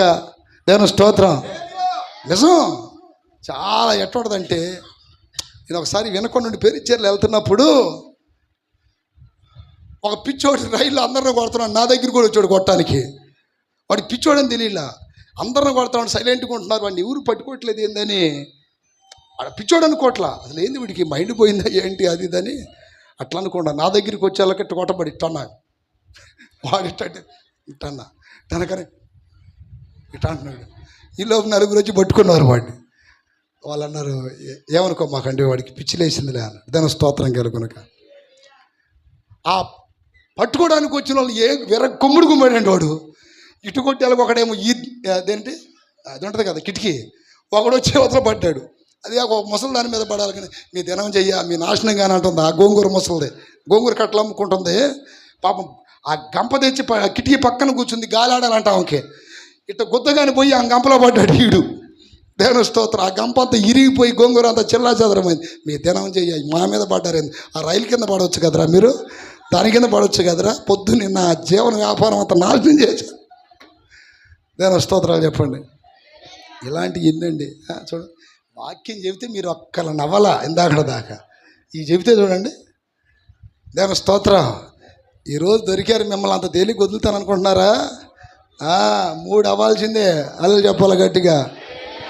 మాట తప్పితే తప్పన్నా నువ్వు 12 గంటలకు లాపేస్తానన్నావు, 12:30 అయింది ఆల్రెడీ. దేవుని స్తోత్రాలు చెప్పండి. చెప్పాలి గట్టిగా. హల్లెలూయా. పిల్లలకి సందమామ అయ్యా నువ్వు ఒక ముద్ద తినయ్యా సందమామ తెచ్చి నీకు ఇస్తానని తల్లి గోరు ముద్దలు పెట్టింది. నిజంగా తెచ్చిచ్చిద్దా? నేను కూడా అంతే. నేను స్తోత్రం కలుగునగాక. తప్పేం లేదుగా, ఎట్టయితే నా బిడ్డకి పెట్టాలి, అంతే కదా. ఇక్కడ మర్మం ఏంటంటే నా ప్రియతని బిడ్డలారా, చాలామంది దేవుని బిడ్డలకి దేని కొరకు ప్రార్థన చేయాలో తెలియట్లేదని కొంచెం మీకు ఆ ఎగ్జాంపుల్స్ చెప్పాను నేను. అసలు మనం ప్రార్థన చేయాల్సింది దేహ విమోచన కొరకు. ఏ విమోచన కొరకు? ఇప్పుడు దేవుడు ఏమన్నాడు? మీకు ఏది కావాలో అది అడక్క మునిపేస్తానన్నాడా లేదా? నువ్వు ఇంకా బియ్యం కోసమే 10 రోజులు ఉపవాసం ఉంటేట చెప్పండి, వాటి కోసం ఉంటేట. నువ్వు దేవుని దగ్గర కరెక్ట్గా ఉంటే ఏది కావాలో నీకు అది ఆయన ఇస్తాడు. నువ్వు ఎతకాల్సింది ఏంటి? నీతిని, రాజ్యాన్ని. దేవుని స్తోత్రం కలుగునగాక. లాస్ట్కి సంపూర్ణులుగా మార్చబడాలి. ఏం మార్చబడాలి అంటే? సంపూర్ణంగా మార్చబడటం అంటే ఏంది? తండ్రి నీవు నాకు అప్పగించిన పని నేను సంపూర్తిగా చేసి తిని అంటాడు. ఎవరో? యేసయ్య. దేవుని స్తోత్రం కలుగునగాక. మన ఎడల దేవుని చిత్తం ఏంటో మనం కనుగొని దేవుని చిత్త ప్రకారం మనం ఆయన పనిని సంపూర్ణముగా చేసి, అయ్యా ఇదిగో తాళాలు, నువ్వు అప్పగించిందంతా చేసేసాను, ఇంకొచ్చేస్తున్నా. ఆమేన్, ఆమేన్. ఈ మర్మం అర్థమైందా మీకు? నీవు నాకు అప్పగించింది సంపూర్ణంగా చేశాను, ఇదిగో తాళాలు, అయ్యా వచ్చేస్తున్నా. చాలామంది దైవ చిత్తంలో తొలగిపోతున్నారు. అబ్రహాం పట్ల ఒక దైవ చిత్తం, యోబు పట్ల ఒక దైవ చిత్తం, మోషే పట్ల ఒక దైవ చిత్తం. మోషే ఎదురు తిరిగాడు ఒకసారి, నేను చేయను వెళ్ళని. అవసరం ఉన్నంత కాలం వాడుకున్నాడు. ఈలోపు యెహోషువ రెడీ అయ్యాడు, ఇక నువ్వు రావద్దులే అన్నాడు. ఎంత ఎంత బాధాకరమైన మాట తెలుసా మీకు? ఎందుకన్నాడు? మోషేకి అన్యాయం చేసినట్టేగా దేవుడు అక్కడ. చాలామంది అనుకుంటారు అవసరానికి వాడుకొని మమ్మల్ని వదిలేశారని. ఏం వదలడు దేవుడు. స్టార్టింగ్ నుండి మోషే ఇష్టపూర్వకంగా దేవుని ప్రజలను నడిపించాడా? ఎల్లురా బాబు అక్కడ కానీ నేను నత్తోడిని, నేను బుడ్డోడిని, గూనోని అన్నట్టుగా సాకులు చెప్తున్నాడు. సరే ఆ ప్రజల్ని కొంచెం జాగ్రత్త నడిపి అంటే ద్రోహులారా అని తిట్టాడు. ఆయన బిడ్డలు ద్రోహులు అన్నాడు. కోపం వచ్చేసింది దేవునికి. దేవుని స్తోత్రం కలుగునగాక. మీరందరూ దేవుని దృష్టిలో ముత్యాలంట, రత్నాలంట. మీరు నా ప్రజలు కిరీటి మందలి రత్నములను పోలి ఉన్నారు అంటాడు దేవుడు. చప్పట్లు కొట్టండి గట్టిగా. హల్లెలూయా. రేపు పరలోక రాజ్యములో ఆత్మలు రక్షించే సేవకులకి, ఆత్మల కాపాడిన సేవకులకి నా ప్రతిని బిడ్డలారా ఎన్ని రకాలైనటువంటి బహుమతులు ఉంటాయో అది దేవుని ఆత్మ పొంది గ్రహించిన వాళ్ళకి అర్థమవుతుంది. ఈ రోజున విసుగుతో, బాధతో, కోపంతో, దిగులుతో దేవుని పరిచర్య ఏం చేసినా సరే అవసరానికి వాడుకొని దేవుడు అంటాడు, చల్ పక్కెళ్ళిపో. నా సేవ అంటే నీకు అంత కష్టమైందా? నా ప్రజలంటే నీకు అంత కష్టమయ్యారా? నా బిడ్డలు రత్నాలు రా నా దృష్టికి. నా బిడ్డలు ఎవరో? రత్నాలు, వజ్రాలు. నా దృష్టికి రాజులు నా బిడ్డలు. వాళ్ళని అంతల్పంగా చూస్తావు నువ్వు. మోషే చూస్తావు. అది కూడా నీకు ఒక భాగ్యంగా ఇస్తున్నా, కానీ అక్కడికి వెళ్ళలేవు. నీకు సపోర్ట్ చేశాడు చూడు నీ అన్న, ఎవరో అహరోను, అతను కూడా వెళ్ళాడు అన్నాడు. మీరిద్దరు వెళ్ళటానికి అసలు దేవుని దగ్గర అక్కడ చూడండి ఎంత ఖచ్చితమైన మైండో. అసలు ఓ దేవుడా ఏంది ఎంత అన్యాయం చేశావు అని అడగాల్సింది కదా, అడగలా. దేవుడు అంటే ఆ దేవుడు ఒక మాట అన్నాడంటే భూమి ఆకాశంలో గతించినా అంతే. కష్టంగా చేయమాకండి దేవుడి పనులు. దేవుని స్తోత్రం కలుగునగాక. ఇప్పుడు దేవుడు ఇదిగో ఈ రకంగా తీసుకెళ్తున్నాడు అనుకోండి, అది దైవ చిత్తం అయితే ఓకే, దాని స్తోత్రం కలుగునగాక. అర్థమైంది? ఉపదేశం అంటే మారు మనసు, బాప్తిస్మం, పరిశుద్ధాత్మ, ఏర్పాటు జీవితం, దైవిక స్వస్థత, దేహ విమోచన కొరకు ఎప్పుడు పోరాటం, అలాగే సంపూర్ణముగా అంటే దేవుడు అప్పగించిన అన్నీ చేసి ప్రాణాత్మ దేహములు సంపూర్ణత చెందటమే ఉపదేశ క్రమం అంటే. దేని స్తోత్రం కలుగునగాక, స్తోత్రం కలుగునగాక, స్తోత్రం కలుగునగాక. ఈ బోధల పక్కన పెట్టి నువ్వు ఎట్టున్నా సరే, నా కుమారుడా లే లే, నీకు తొందరలో ఉద్యోగం రాబోతుంది, నా కుమార్తె లే, నీకు తొందరలో అబ్బాయి పుట్టబోతున్నాడు, నా కుమారుడా లే, నీకు కారు ఇవ్వబోతున్నాడు దేవుడు. ఈ సుత్య బోధలన్నీ తీసుకెళ్ళి ఎక్కడ కిద్రోను వాగులో తొక్కాలి. ఎన్ని సుత్య బోధలేగా, అది ఉపదేశమా? ప్రజలని దేవుని రాజ్యానికి సిద్ధపరచడమే ఉపదేశం అంటే. చప్పట్లు కట్టండి గట్టిగా. హల్లెలూయా. ఏ కారు వస్తే సావకుండా ఉంటావా? కారు వస్తే సావకుండా ఉంటావా? లేదా ఉద్యోగం వస్తే సావకుండా ఉంటావా? ఇవి కాదు చెప్పాల్సింది. ఇస్తాడు దేవుడు కార్లు, ఇస్తాడు అన్నీ, ఆయన బిడ్డలకు మంచిగా ఇస్తాడు, ఆయన శ్రేష్టమని ఇస్తాడు. కానీ మన గురి అంత ఎక్కడ? దేవుని రాజ్యాన్ని సిద్ధపడాలి. ఎందుకని?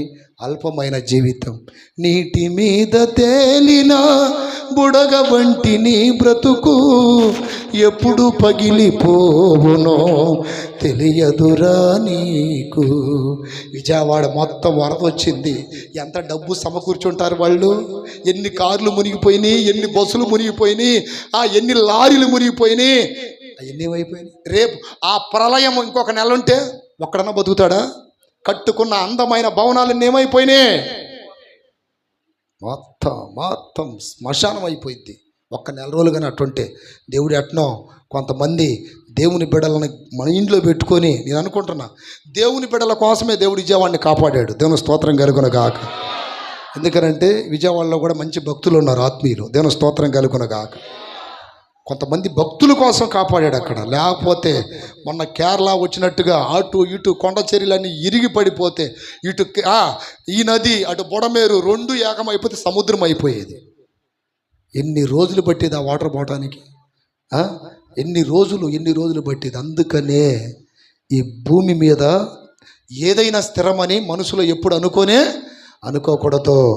నేడో రేపో ఏదో ఒకరోజు స్తోత్రమే. గట్టిగా చెప్పండి గట్టిగా. అక్కడ ఇప్పుడు కన్ను మూస్తే నేను ఎత్తబడతానా ఎడవబడతానా అనేది ఈ ప్రశ్న ప్రతిరోజు వేసుకోవాలి. దేవుని స్తోత్రం. నాకు తెలిసి చాలామంది డబ్బు అండర్ గ్రౌండ్లలో పెట్టారంట మనగాళ్ళు. ఎక్కడ? Black money. ఏమని? మొత్తం తడిచిపోయింది. ఇంక రేపు పొద్దున ఈ అక్కడక్కడ వాగుల్లో వంకల్లో కనపడతాయి ఆ పేపర్లన్నీ. ఏ పేపర్లో? మొత్తం దాచిపెట్టుకో. దేవుని ఉగ్రత వస్తే తప్పించుకోలేవు. అందుకని నీతిని నమ్ముకో, దేవుని నమ్ముకో. నా ప్రియని బిడ్డలారా, నీతిని నమ్ముకోమని ఎందుకు చెప్తున్నాడు? ఆ నీతే నిన్ను కాపాడిద్ది లాస్ట్కి. దేవుని స్తోత్రం కలుగునగాక, స్తోత్రం కలుగునగాక. కోట్లు చూసుకొని పూజలు చేయటం, వాటి దండాలు పెట్టడం, దశకాలు పెట్టడం, అది ఇది చేస్తున్నారు. సంపూర్ణత లేదు. చివరికి సేవకులు కూడా అట్నే తయారైపోయారు. దేవుడు నీకు అది వస్తుంది, ఇది వస్తుంది ఆ మాట చెప్పగానే వినేవాళ్ళు కూడా దేవుడు ఏం మాట్లాడాడు అక్కడ? అసలు ఏం చెప్పాడు బైబిల్లో? దేవుడు ఏం చెప్పాడు? అసలు ఎక్కడైనా అట్లాంటి మాటలు, సుత్య మాటలు చెప్పలేదే దేవుడు. దేవుని స్తోత్రం. ధనవంతుడి దగ్గరికి పోయి అంటున్నాడు, నువ్వు దేవుని రాజ్యం వెళ్ళాలంటే నీకు కలిగిన అన్ని బేదలకి ఆ మాట భరించేదేనా? ఒక వ్యభిచారి దగ్గరికి వెళ్ళి అంటున్నాడు, ఇక మీదట నువ్వు పాపము ఇక పిల్లల్ని ఎత్తావా అది అని అల్లా దేవుడు.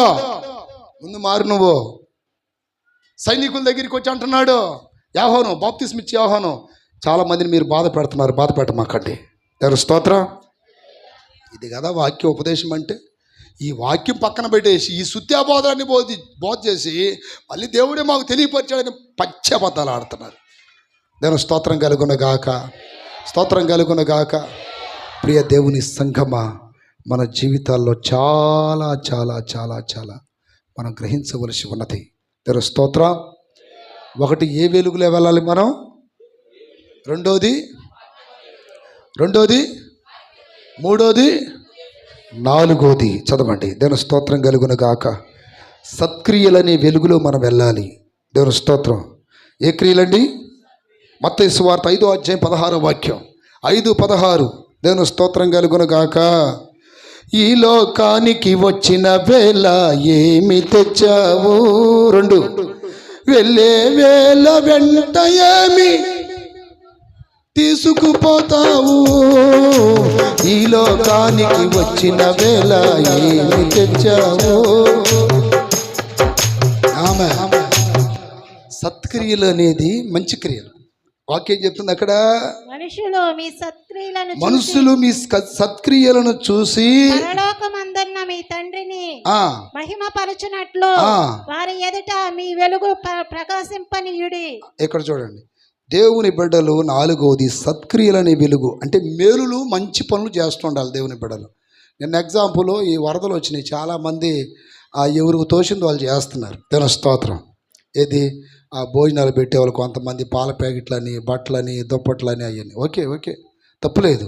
కానీ నాకు అక్కడ నచ్చని ఏంటంటే, నాకు నచ్చని విషయం ఏంటంటే, నా ప్రీతిని బిడ్డలారా, వాళ్ళు చేసినవి దేవుడు చూస్తున్నాడు అనే ఒక మంచి మనసుతో పంచితే దేవుని దగ్గర ప్రతిఫలం వస్తుంది. దేవుని స్తోత్రం. అట్టకాకుండా ఎవరి దగ్గర మెప్పులు పొందాలి అని మనుషులు కనపడే విధానంలో చేస్తే దాన్ని సత్క్రియ అనరు, దాన్ని రాజకీయం అంటారు. ఇప్పుడు కొంతమంది మన పాస్టర్లలో కూడా కొంతమంది చేసే పని ఏంటంటే, వాళ్ళు ఏదో 4 పులిహార ప్యాకెట్లు పంచి, 4 బిస్కెట్ల ప్యాకెట్లు పంచి, ఇదిగో ఎక్కడ నుండి చిలలూరుపేట నుండి ఇది వీళ్ళు పంపించారు, లేకపోతే గుంటూరు హోసనా మందిరం నుండి పంపించారు, లేకపోతే కారుణ్య పీస్ మినిస్టర్ జర్మియా గారిని ఈ సుత్య మాటలు ఎవరు చెప్పమన్నాడు నిన్ను? పంచాలి, వాళ్ళు ఆకలితో ఉన్నారు, పంచు. ఈ వీడియోలు ఎన్ని అవసరమా? ఈ యూట్యూబ్లలో పెట్టడం అవసరమా? కుడి చేతితో ఇచ్చేది జన స్తోత్రాలు చెప్పండి గట్టిగా. ఇది తప్పు, అసలు అట్లాంటి చేయకూడదని దేవుడు చెప్పింది. మీరు బోర ఊదించుకోమాకండి అన్నాడు. ఏం ఊదించుకోకూడదంట? మత్తయి సువార్త అండి. మీరు మంచి పనులు చేసినప్పుడు బోర ఊదించుకోకూడదు. 4 పులిహార ప్యాకెట్లు పంచుతుంటివి, ఓ మా చర్చి తరపున ఇన్ని చేస్తున్నాం అంటుంటివి. ఎవడో తెలిసి తెలియనోడు ఏం చేస్తాడు, అమ్మో పలానా చర్చి వాళ్ళు తెగ చేస్తున్నారు అని చెప్పి వీడు కానుకలని వాడికే కొడతాడు. అంటే దీంట్లో కూడా ఏం జరుగుతుంది? రాజకీయం జరుగుతుంది. పంచు, తప్పేముంది? భోజనాలు పంచడం తప్పేముంది? తప్పేం కాదు. కూరగాయలు పంచాలి, మేలు చేయాలి, తర్వాత ఎన్ని చేయాలి. కానీ ఇంత పెద్ద వీడియో తీసి దాంట్లో పెట్టి కెమెరా ఇటు తిప్పు నాకెళ్ళి చూపి, నేను మాట్లాడి చెప్పు, ఇట్లాంటి సుత్య పనులు మానుకోవాలి దేవుని బిడ్డలం. దేవుని స్తోత్రం కలుగును గాక. కుడి చేతితో చేసేది ఎడమ చేయికి తెలియకూడదు. అది యేసయ్య నేర్పిన బోధ ఏంటి? రోజు చేస్తున్న ఈ పనులేంటి? వీళ్ళందరూ ఎప్పుడు బాగుపడుతుంది క్రైస్తవ్యం? మత్తయి సువార్త చదవండి. మత్తయి సువార్తలో 3వ వాక్యం చదవాలి. 6:3. నీవైతే ధర్మము చేయనప్పుడు నీ ధర్మము రహస్యముగా నుండు నిమిత్తం నీ కుడి చేయి చేయనది ఎడం చేయకూడదు. ఏం చేయకూడదంట? కుడి చేతితో చేసేది ఎడం చేయకూడదు, తెలియకూడదంట ధర్మం చేసినప్పుడు. ఇప్పుడు ఆ భోజనాలు ప్యాకెట్లు పంచడం ధర్మమా అధర్మమా? ధర్మమే కదా. ధర్మంగా నువ్వు చేస్తున్నప్పుడు ఎవడో తీసుకొని పెట్టుకున్నాడంటే అది వేరు. నువ్వు ఫోటోలకు పోజిచ్చల్లా ఇది నీ ప్యాకెట్లు తెచ్చావంటే ఏంది అది అర్థం? అంటే నీకు ఘనత రావాలనా? అంటే అందరూ చూసి నీ మెచ్చుకోవాలనా? లేకపోతే నీ చర్చే గొప్పది, మిగతా చర్చిలన్నీ గొప్పవి కాదు, వాళ్ళు ఏం చేయరు పిసనారోళ్ళు అని చెప్పుకోవడానికే? దేవుని స్తోత్రం కలుగును గాక. తప్ప కాదా? చూడండి, ఒక్కళ్ళు ఒప్పుకోవట్లే ఇక్కడ. ఆపదలో ఉన్నాడు, సహాయం చేయి, తప్పేంటి? తప్పులేదు, దేవుడు ఇస్తాడులే, నాకు దేవుడు చూస్తున్నాడులే అట్ట అనుకుంటే ఇప్పటికి దాదాపు ఒక 10,000 వీడియోలు పెట్టాల్సింది నేను యూట్యూబ్లో. ఎట్లాంటి ఎన్ని చేసి ఉంటాను నేను? దేవుని స్తోత్రం కలుగును గాక.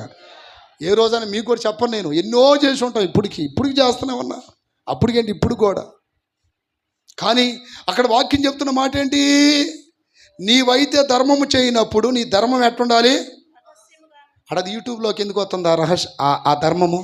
వాక్యానుసారమేనా? ఇప్పుడు కూడా ఒప్పుకోరా మీరు? ఎంతమంది ఒప్పుకుంటారు? చేతులు ఎత్తండి. నా మాటకి ఎంతమంది ఎక్కిపోయిస్తారు? నేను వాక్యపు వెలుగును బట్టి మాట్లాడుతున్నా, తప్పు ఏమీ లేదు. పంచండి. మీరు కూడా బట్టలు లేని వాళ్ళకి బట్టలు ఇవ్వండి, సహాయం చేయండి. వాళ్ళు క్రైస్తవులకే పంచాల్సిన అవసరంలా, హిందువులకు పంచండి, సాయిబులకు పంచండి, ఎవరైనా ఆపదలో ఉంటే సహాయం చేయండి, తప్పేమీ లేదు. కానీ దాన్ని ఫోటో తీసి ఘనత కొరకు రాజకీయం కొరకు మాడితే మాత్రం వాడికి రేపు పరలోకం వెళ్తే గడ్డి తప్ప ఏ బహుమతులు దొరకవు. వాక్యం చెప్తున్న మాట ఏంటంటే, ధర్మము చేయనప్పుడు కుడి చేతితో చేసేది ఎడం చేతి తెలియకూడదు. అట్లయితే రహస్యమందు చూసు నీ తండ్రి నీకు అంటే రహస్యంగా చేస్తే ప్రతిఫలం ఇస్తాడు. దేవుని స్తోత్రం కలుగునగాక. రెండో వాక్యంలో కూడా చూడండి, కావున నీవు ధర్మము చేయనప్పుడు మనుషుల వలన ఘనత నొందవలనని వేషధారులు సమాజ మందిరములలో వీధులలోను చేయులాగున నీ ముందర బూరు ఊదింపవద్దు. అంటే మీడియా వాడు ముందు చెప్పాలి ఇవన్నీ. అసలు బోర బూది వద్దురా బాబా అంటున్నాడుగా. మీడియా వాడు ఏం చేయాలి, పలానా ఊరి నుండి ఇన్ని ప్యాకెట్లు వచ్చినాయి ఎవరు చెప్పాలా? అంటే ఏం ఊదిస్తున్నట్టు ఇక్కడ బోర ఊదిస్తున్నట్టే కదా. ఇప్పుడు నువ్వు అంత చేసిన ఉపయోగం ఏమీ లేదు. అందుకని సత్క్రియలు అనేది, ఇప్పుడు మీకు క్రిస్మస్ వచ్చినప్పుడు నా ప్రియమైన బిడ్డలారా, శాంటా క్లాస్ క్రిస్మస్ తాత అంటారు చూసారా? ఆయన ఎవరో తెలుసు అసలు మీకు? క్రిస్మస్ తాత అని ఎందుకు వచ్చిందో తెలుసు అసలు ఆయనకు అంత పేరు? ప్రపంచంలో ఎందుకు ఆయన అంత గొప్పగా ఆయన వేషం వేసి అనేక మంది క్రైస్తవులు డ్యాన్సులు బోన్సులు వేస్తారంటే, ఆయన చరిత్ర చాలా పెద్దది, చాలా పెద్దది చరిత్ర. ఆయన ఒక ఫాదర్ గారు కోట్లాస్తి కలిగినటువంటి ఒకే కుటుంబానికి వారసుడు ఆయన. అయితే ఆయన దేవుని నమ్మిన తర్వాత ఈ ఆవుదాస్తి రేపు నేను చచ్చిపోతే వేస్ట్గా పోతే ఎందుకని అతని కాలంలో ఎంతమంది బేదలు ఉంటే ఆ బేదలకి ఎవ్వరికి తెలియకుండా వెళ్ళి, ఇప్పుడు ఇంట్లో ₹1,00,000 అవసరం అనుకో, ఎవరో ఒకరి ద్వారా తెలుసుకొని ఏం చేస్తాడంటే ఒక మూట గట్టి సీక్రెట్ దొంగోళ్ళలాగా వెళ్ళి వేసి వచ్చేవాడు. అట్లా ప్రియమైన బిడ్డలారా, ఒక దినాన ఒక తండ్రి 2 కుమార్తెలను కని పెళ్లి చేయలేక ఆ 2 పిల్లల్ని బజార్లో పెట్టి అమ్మడానికి తీసుకెళ్తున్నప్పుడు ఆ విషయం తెలుసుకున్న ఆయన సీక్రెట్గా వచ్చి, నా ప్రియమైన బిడ్డలారా, రోజు కొంత కిటికీలో ఉండి వేసిపోయేవాడంట. ఒకరోజు అసలు ఎవరు వేస్తున్నారు ఈ డబ్బుని పట్టుకోవాలని వాళ్ళు కనిపెట్టి ఆయన్ని పట్టుకుంటే ఈయన శాంటా క్లాస్, సెయింట్ నికోలాస్ ఆయన పేరు. ఏం పేరు? షార్ట్ కట్లు ఏమని పిలుస్తున్నారు? Santa Claus. సెయింట్ నికోలాస్ ఆయన చెప్పాడు, నేను చేసినది దయచేసి ఎవరికి చెప్పొద్దు. ఎందుకనంటే కుడి చేత్తో చేసేది బోరలు ఊదించుకోవద్దు అంటున్నాడు. నేను స్తోత్రం కలుగునగాక. సహాయం చేయాలి, ధర్మములు చేయుట దేవునికి ఇష్టం. ఏప్రిల్కి రాసిన పత్రిక చదవండి. దాన ధర్మములు చేయుట దేవునికి చాలా ఇష్టము, అది దేవునికి ఇష్టమైన యాగమని కూడా వాక్యము చెబుతుంది. దేవుని స్తోత్రం కలుగునుగా. ఎక్కడ దాన ధర్మములు చేయుట మానకండి, అదేనా? దేవుని స్తోత్రం కలుగునుగాక. ధర్మము చేయుట మానవద్దు, అది దేవునికి ఇష్టమైన బలి అని ఉంటుందండి. దేవుని స్తోత్ర 13:16 ఉపకారములు ధర్మములు చేయ మర్చిపోకుడి, అట్టి యాగములు దేవునికి ఇష్టమైనవి. నేను అంటుంది ఏంటంటే, ఏ మినిస్ట్రీ వాళ్ళైనా, ఏ సేవకులైనా, ఏ విశ్వాసులైనా మీ చుట్టుపక్కల అవసరం కలిగిన వాళ్ళకి సహాయం చేసి అలా మీరు ఆ వెలుగులో అంటే ఆ అనుభవంలో వెళ్ళండి అని వాక్యం చెప్తున్నట్టుగా నేను కూడా చెప్తుంది ఏంటంటే, మీరు ఏది చేసినా పబ్లిసిటీ కోసం మాత్రమో చెయ్యకూడదు. ఒకవేళ అలా చేస్తే దేవుని దగ్గర మీకు ఎటువంటి ఘనత ఉండదు. దేవుని స్తోత్రాలు చెప్పండి గట్టిగా. హల్లెలూయా. ఇప్పుడు ఆ వరదలు వస్తున్నాయి, మీ అందరు నేను అడిగితే తలా ₹100 ఎవరా ఇస్తారా? ఎవరా ఇస్తారు కదా. ఇప్పుడు ఆ ₹100 ఏదో ఒకటి తీసుకెళ్ళాడు బంచి, పలానా జెర్మీ అన్న బంచమన్నాడు కారుణ్య పీస్ మినిస్ట్రీస్ నుండి అని నేను చెప్పాను. 100 ఏంది 1000 కూడా ఇచ్చేవాళ్ళు ఉంటారు. ఎందుకు ఆ పరిస్థితులను బట్టి. ఎవరో ఎందుకు నేనే ఇద్దానం అనుకుంటా 10,000. కానీ ఇక్కడ విషయం ఏంటంటే, నా ప్రియమైన బిడ్డలారా, నాకు వచ్చింది ఆలోచన. కానీ నేను ప్రార్థన చేస్తున్నా, దేవుడు నాకు ఎప్పుడు ఏం చెప్తుంటే, ఎవరికైనా సహాయం చేసే ముందు నువ్వు ఏదో నీ సొంత ప్రయత్నం చేస్తే అక్కడ అవ్వదు, నువ్వు ప్రార్థన చెయ్యి, వేరొక విధముగా నేను సహాయము చేస్తాను అట్లా ప్రేరేపిస్తాడు. అట్లా నాకు చాలాసార్లు ఆ స్వరమైన పడింది. అందుకని ఈ మానవ సంబంధమైన ప్రేమ ఉప్పొంగిన ఈ కనికరం దయ వచ్చిన ఆ దేవుడు నన్ను ఆపుతుంటాడు. నువ్వు ప్రార్థన చెయ్యి, అక్కడ ఇంకొకరి ద్వారా కార్యము చేస్తాను అంటాడు. దేవుని స్తోత్రం కలుగునుగాక. ఆ 2 రోజులు బాధ కలిగి బాగా దేవుని దగ్గర 2 రోజులు బాగా వేదంతో ప్రార్థన చేశాను. చేసిన తర్వాత ఇప్పుడు మళ్ళీ వాళ్ళు చెప్తున్నారు కదా యూట్యూబ్లలో, పర్వాలేదు అన్నీ మాకు అందుతున్నాయని. దేవుని స్తోత్రం. అంటే ఏదో ఒక విధంగా దేవుడు సహాయమో చేస్తున్నాడు. ఒకవేళ మనం ఏదైనా చేయగలిగినప్పుడు ఏదైనా బిడ్డలారా, కొంతమంది దేవుని బిడ్డలు ఉన్నారు అక్కడ, కొంతమంది చర్చిలకు వెళ్ళేవాళ్ళు, తెలిసిన పాస్టర్లు ఉన్నారు. ఆ తర్వాత ఏదైనా మనకి తర్వాత అయినా అవకాశం ఉంటుంది. ఇప్పుడు అందరు ఇచ్చి ఆ తినలేక పాసి పెట్టి కింద పడేస్తున్నారు. ఏది భోజనాలు కూడా చూసారా కొంతమంది, ఇట్లా జరుగుతున్నాయి. సరే, ఏదో ఒక విధంగా దేవుడు ఆదుకుంటున్నాడు. అయితే ఇక్కడ మనము చేయకూడని పనులు ఏంటంటే, ఏది చేసినా ప్రజలకి కనపడేటట్టు మనం, ఒకవేళ మనం చేస్తున్నప్పుడు ఎవరన్నా మనల్ని షూట్ చేసుకుంటారు, వెళ్ళిపోతారు, అది వాళ్ళ ఇష్టం. అది కానీ ఆ ఉద్దేశంతో మాత్రం మనం ఆ పని చెయ్యకూడదు. వాక్యం చెప్తుంది సత్క్రియలు అనే వెలుగులో మనం వెళ్ళాలి. ఇంకోసారి చదవండి ఆ మాట. దేవునిని మహిమపరచునట్లు మనుషులు మీ సత్క్రియలను చూసి పరలోకమందున్న మీ తండ్రిని మహిమపరచునట్లు వారు ఎదుట మీ వెలుగు ప్రకాశింపనియండి. దేవుని స్తోత్రాలు చెప్పండి గట్టిగా. ఇప్పుడు ఒక వ్యక్తి నీకు ఒక సమస్య చెప్పాడు, నా పరిస్థితి ఇట్లా ఉంది, అట్లా ఉంది, ఇట్లా ఉందని. నీ దగ్గర కాస్త సమృద్ధి ఉంది, నువ్వు చేయగలిగి చేయలేకపోతే నువ్వు సత్క్రియలనే వెలుగులో వెళ్తున్నట్టు కాదు. వాళ్ళ మనసులో ఏమనుకుంటారు, వీడు ఎప్పుడు చర్చికి వెళ్తున్నాడు, మేము ఎప్పుడు చర్చికి వెళ్ళిద్దంట, మేము ఎంత బాధ చెప్పినా కనీసం కొంచెమైనా కనికర పడలేదే, కొంచెమైనా జాలి పడలేదే. ఈ మాట అన్యులకు చెప్పినా ఎంత ప్రేమించేవాళ్ళు మమ్మల్ని, కానీ వీళ్ళకి చెప్పి టైం వేస్ట్ అయిపోయింది అనే బాధ కలిగిద్దా లేదా? అప్పుడు ఏం చేయాలి? నువ్వు చేయగలిగినది చేయాలి. తన స్తోత్రం కలుగునగాక. అది చేయలేనప్పుడు నువ్వు దేవుని ప్రేమతో ఉన్నానని చెప్పుకోవడానికి నీకు అర్హత లేదు. అర్థమైందా? దేవుని బిడ్డలారా, దేవుని బిడ్డలకి దేవుడు ఒక పెద్ద బాధ్యత ఏంటంటే, నిన్ను వలె నీ పొరుగు వారిని ప్రేమించు అంటాడు. అంటే మనం ఎలా ఉన్నామో లేని వాళ్ళకి ఏదో ఒకటి చేయమని అర్థం అక్కడ. దాని స్తోత్రం. మనం అది తెలిసినా కూడా మన మనసు ఇంకా అంగీకరించట్లేదని అంటే మనము కఠినమైపోయామని అర్థం. ఒక దినాన దేవుడు సొదొమ గొమొర్రాలకు వచ్చింది కదా. సొదొమ గొమొర్రా పట్టణస్థులు ఎందుకు అగ్ని చేత కాల్చబడ్డారో తెలుసా? వారు ఆహార సమృద్ధి కలిగి ఉండి పేదలకు ఏం చేయలేదంట, చెయ్యి చాపలేదంట. బైబిల్లో ఉంటుంది అన్నమాట. ఆహార సమృద్ధి కలిగి ఉండి పేదలకి చెయ్యి చాపలేదు ఆ పట్టణం. పేదలను కటాక్షించువాడు ధన్యుడు. రోగశైలి మీద దేవుడు వాడికి చేస్తాడు. అంటే ఇప్పుడు మా కాడు ఏమున్నాయ్యా దేవుడు తెలియదా అది ఇది అని అంటారు. ఉన్నదే చెయ్యి, లేని దాని కొరకు ఎందుకు? కానీ నువ్వు సత్క్రియలు చేస్తూ సత్క్రియలనే వెలుగులో నడుస్తూ ఉండాలి. దేవుని స్తోత్రాలు చెప్పండి గట్టిగా. ఎన్నో వెలుగు అది? 4. 5వది ఏంటో తెలుసా? దైవ చిత్తములో వెళుతున్న సేవకుల వెలుగులో వెళ్ళాలి. దేవుని స్తోత్రాలు చెప్పండి గట్టిగా. దైవ చిత్తములో వెళుతున్న సేవకుల వెలుగులో గట్టిగా చెప్పండి. అడవి వృక్షములలో జల్దరు వృక్షమెట్లున్నదో, పరిశుద్ధుల మధ్యలో అతి శ్రేష్ఠుడు నా ప్రియుడు.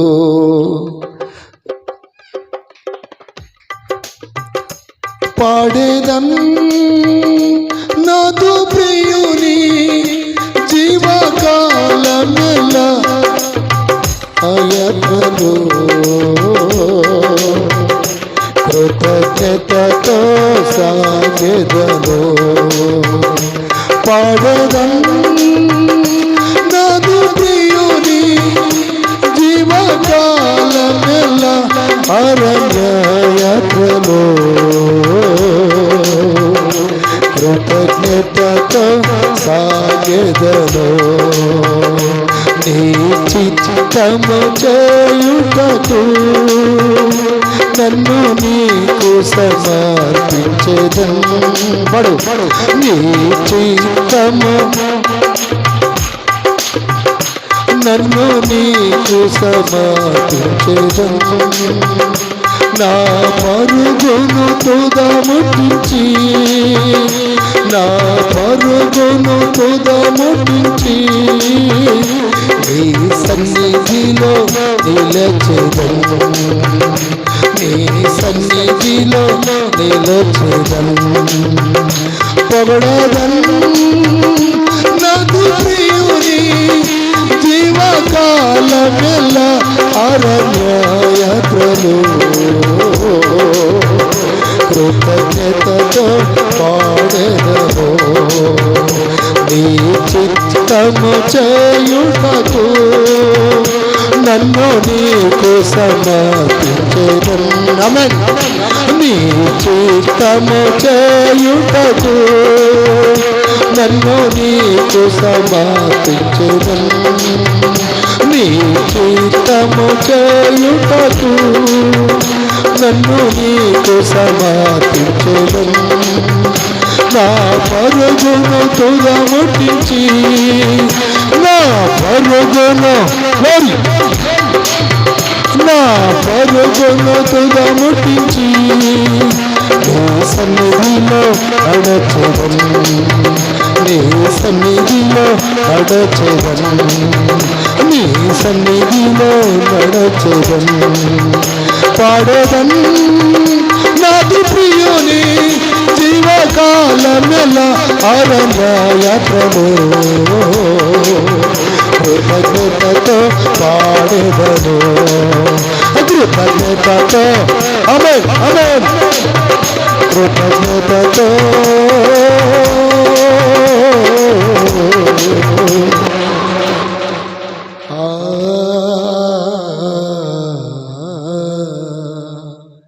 నీ చిత్తము చేయుటకు, నన్ను నీకు సమర్పించేదను. ఏం చేయటానికి? హలో చెప్పండి గట్టిగా. దైవ చిత్తములో ఉన్న విశ్వాసులు, దైవ చిత్తములో ఉన్న సంఘ పెద్దలు, దైవ చిత్తములో ఉన్న సేవకులు, 3 గుంపులు వాళ్ళు ఉంటారు. దీనికి ఆపోజిట్ దైవ చిత్తంలో లేని విశ్వాసులు, దైవ చిత్తంలో లేని సంఘ పెద్దలు, దైవ చిత్తంలో లేని సేవకులు, 3 గ్రూపులు. వాక్యంలో దైవ చిత్తములో వెళ్తున్న సేవకుని యొక్క వెలుగు ఉంటుందంట, ఒక వెలుగు. ఆ వెలుగులో మనం నడవాలి. దాని స్తోత్రం కలుగున గాక. వాక్యం చెప్తున్న మాట ఏంటంటే, యెషయా గ్రంథం 42:7లో, యెహోవా నగు నేనే నీతి విషయములలో నిన్ను పిలిచి నీ చేయి పట్టుకొని ఉన్నాను, నిన్ను కాపాడి ప్రజల కొరకు నిబంధనగాను అన్యజనులకు వెలుగుగాను నియమించి ఉన్నాను. దేవుని స్తోత్రాలు చెప్పండి, అలా చెప్పండి. ఇక్కడ మీకు ఒక మర్మం తెలియాలండి. దైవ చిత్తములో ఉన్న సేవకులు ఎవరో ఎలా తెలిసిద్ది మనకి? అందరు నాకెళ్ళి చూడాలి. అన్నయ్య, దైవ చిత్తంలో ఉన్న సేవకులు వాళ్ళ వెలుగులో వెళ్ళాలని మీరు చెప్తున్నారు కదా, నిజంగా దైవ చిత్తంలో ఉన్న సేవకులు వెలుగు ఎట్లా ఉంటుంది, అసలు వాళ్ళు ఎలా ఉంటారు వాళ్ళు అనేది ఒక ప్రశ్న మీకు రావాలి. దానికి వివరణ ఇస్తాను నేను. ఇప్పుడు దైవ చిత్తములో వెళ్తున్న సేవకుడు, ఇప్పుడు కోరేషు గురించి చెప్తున్నాడు ఇక్కడ. ఏమని?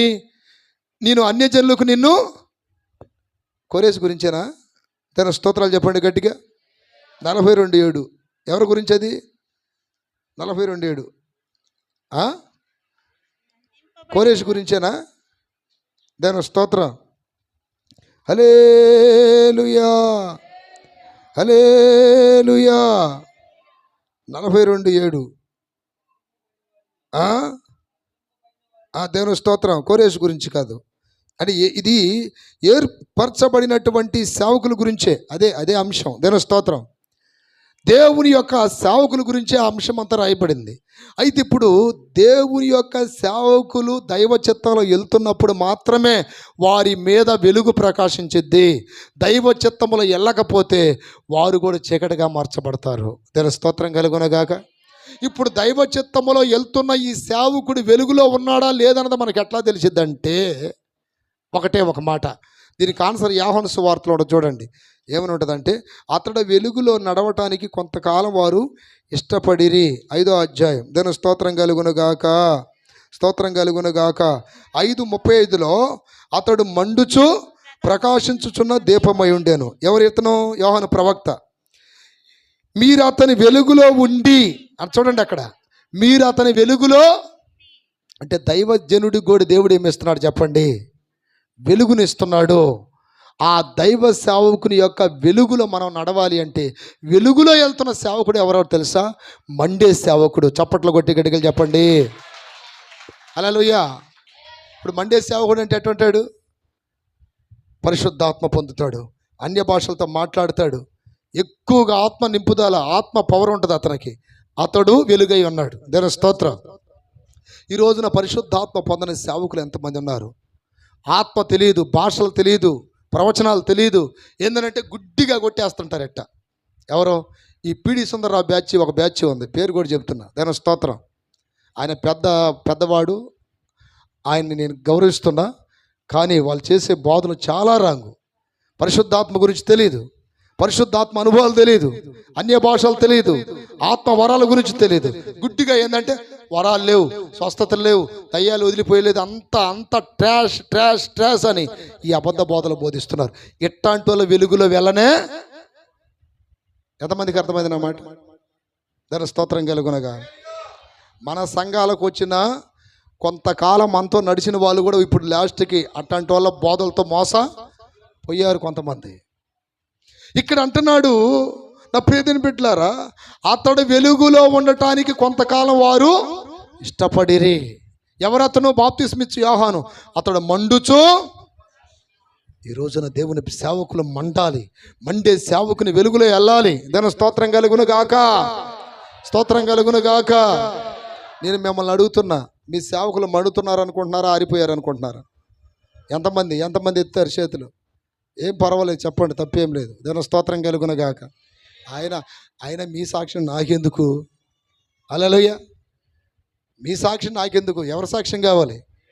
దేవుడి సాక్ష్యం కావాలి. మీ ఎన్నిక మాకు కావాల్సింది దేవుడి ఎన్నిక. దేవుని స్తోత్రం.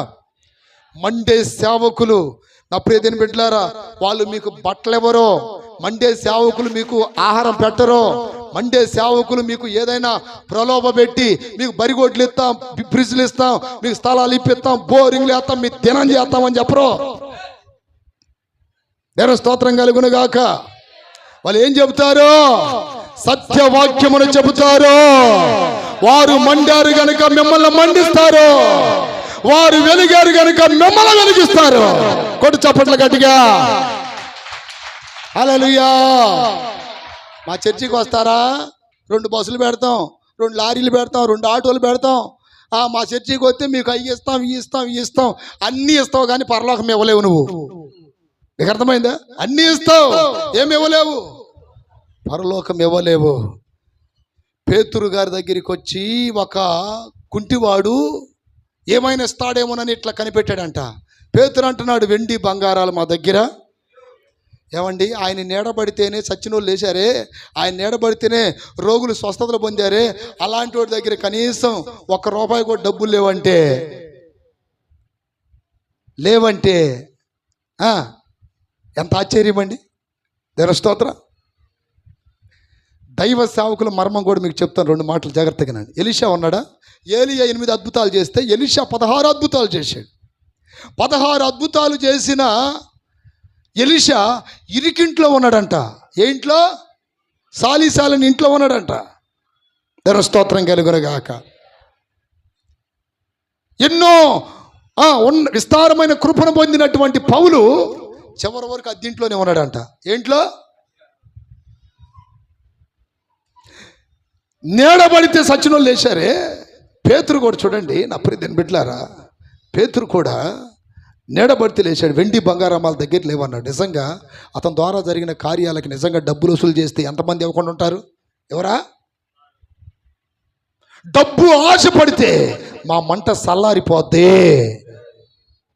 తిండి ఆశపడితే మా మంట చల్లారిపోద్ది, సుఖాలకు బానిసలమైతే మా మంట చల్లారిపోద్ది. ఈరోజు నేను పొద్దున్నే వస్తున్నప్పుడు నన్ను ఇంట్లో వాళ్ళు అడిగారు, రాత్రి వచ్చేళ్ళకి ఈ టైం అయింది, మళ్ళీ పొద్దున్నే 4-5 గంటలకే లేచావు మళ్ళీ అంతే.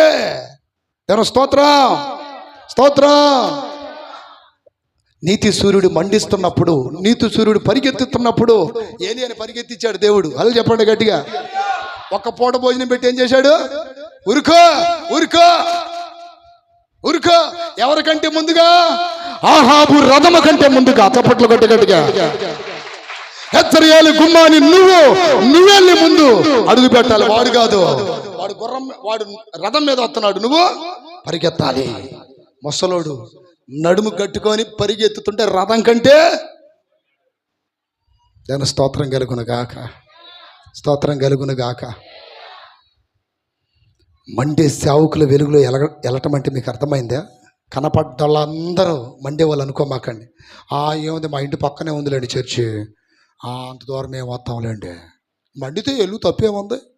ఎవరు స్తోత్రం. మండి వెలుగుతూ ఉంటే ఎలాంటి తప్పేం లేదు. నేను అందరూ చెప్తున్నా, బాగా మండుతున్నారు, వెలుగుతున్నారు. ఉపదేశం ఏదంటారు చూడు, ఒక్క నరుగుడికి తలకాయ తెగిపోయినట్టుగా వాక్యంత కొడితే ఒక్క దెబ్బ గిరగిర తిరిగి మందిరానికి వచ్చి పడ్డాడు. దేవుని స్తోత్రం. అట్లాంటి వాళ్ళు ఉంటే తప్పేం లేదు, మారాలి. హల్లెలూయా చెప్పండి గట్టిగా. కానీ కనీసం వాడికి తాడు పేడు ఏమి తెలియనోడు అయితే పాషను ఒక బోర్డు పెట్టుకొని వచ్చి నేను పాస్టర్ గారినే అన్నాడు అనుకోండి, దయచేసి మీ నెత్తి మీద చేతులు కూడా పెట్టించుకోకూడదు. దాని స్తోత్రం కలుగునుగాక. ఎందుకనంటే మండుతూ వెలుగుగా ఉన్న వారి నీడలో ఆ వెలుగులో వెళ్ళాలంట. మరి ఇంకోసారి చదవండి యోహాను సువార్త. ఈ మాటలు మీరు ఇని కొంతమంది నన్ను తిట్టుకుంటున్నారని నాకు అర్థమవుతుంది. 5వ అధ్యాయం 35వ వాక్యం. అతడు మండుచు మీరు అతని వెలుగులో ఉండి, అంటే చూడండి ఎవరు వెలుగులో ఉండి? బాప్తిస్మిచ్చు యోహాను మండుతున్న సేవకుని వెలుగులో ఉండి కొంతకాలము మీరు ఆనందించుటకు ఇష్టపడ్డది. దాని స్తోత్రం కలుగునుగాక, స్తోత్రం కలుగునుగాక.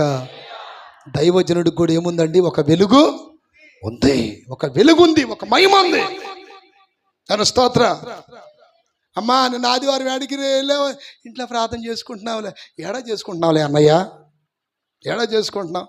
ఈ మధ్య ఒకటి దాపురించింది, ఇటు ఒక మందిరం కట్టారు ఈ మధ్య, ఇప్పుడే చూసుకుంటూ వస్తున్నా. దానికి పాస్టర్ లేడు, పాలేడు, ఎక్కడో ఉంటాడు వాడు, హైదరాబాద్లో. దేవుని స్తోత్రం. తెర మీద చూపిస్తున్నారు ఇక్కడ. ఆటోలు గీటోలు పెరిగిపోతున్నాయి ఇప్పటికే. అది చెప్పండి గట్టిగా. మండే సేవకులు మరుగైపోతున్నారు. ఆరిపోయినటువంటి బోధలు చర్చిలు అధికమైపోతున్నాయి. చాలా దిగులు అనిపిస్తుంది ఒక్కోసారి నాకు. సత్యము లేని బోధలు ఎక్కువైపోతున్నాయి ఈ రోజుల్లో. నిజము కనుమరుగైపోతుంది, ఉపదేశం కనుమరుగైపోతుంది. దేవుని స్తోత్రం కలుగునుగాక, స్తోత్రం కలుగునుగాక. నిజంగా ఆత్మీయ నేత్రాలు తెరవబడ్డ వాళ్ళు తప్ప మండే సేవకుల దగ్గరికి ఎవరు రాలేరు. మండే సేవకుని ద్వారానే ఒక వెలుగుందని వాక్యం చెప్తుంది. దేవుని స్తోత్రం కలుగునుగాక, స్తోత్రం కలుగునుగాక. ఆయన వెలుగులో ఉండటానికి మీరు కొంతకాలము ఇష్టపడితిరి. దేవుని స్తోత్రాలు చెప్పండి గట్టిగా. హల్లెలూయా, హల్లెలూయా. ఇంకా చాలా ఉన్నాయి చెప్పడానికి, నాకు టైం అయిపోయింది. దేవుని స్తోత్రం. జ్ఞానమని వెలుగులో వెళ్ళాలి. చివరి మాట ఏ వెలుగండి? దేవుని జ్ఞానమని వెలుగులో మనము వెళ్ళాలి. కొరింథీయులకు రాసిన 2వ పత్రిక 4:5, 2 కొరింథీ 4:5 చదవండి.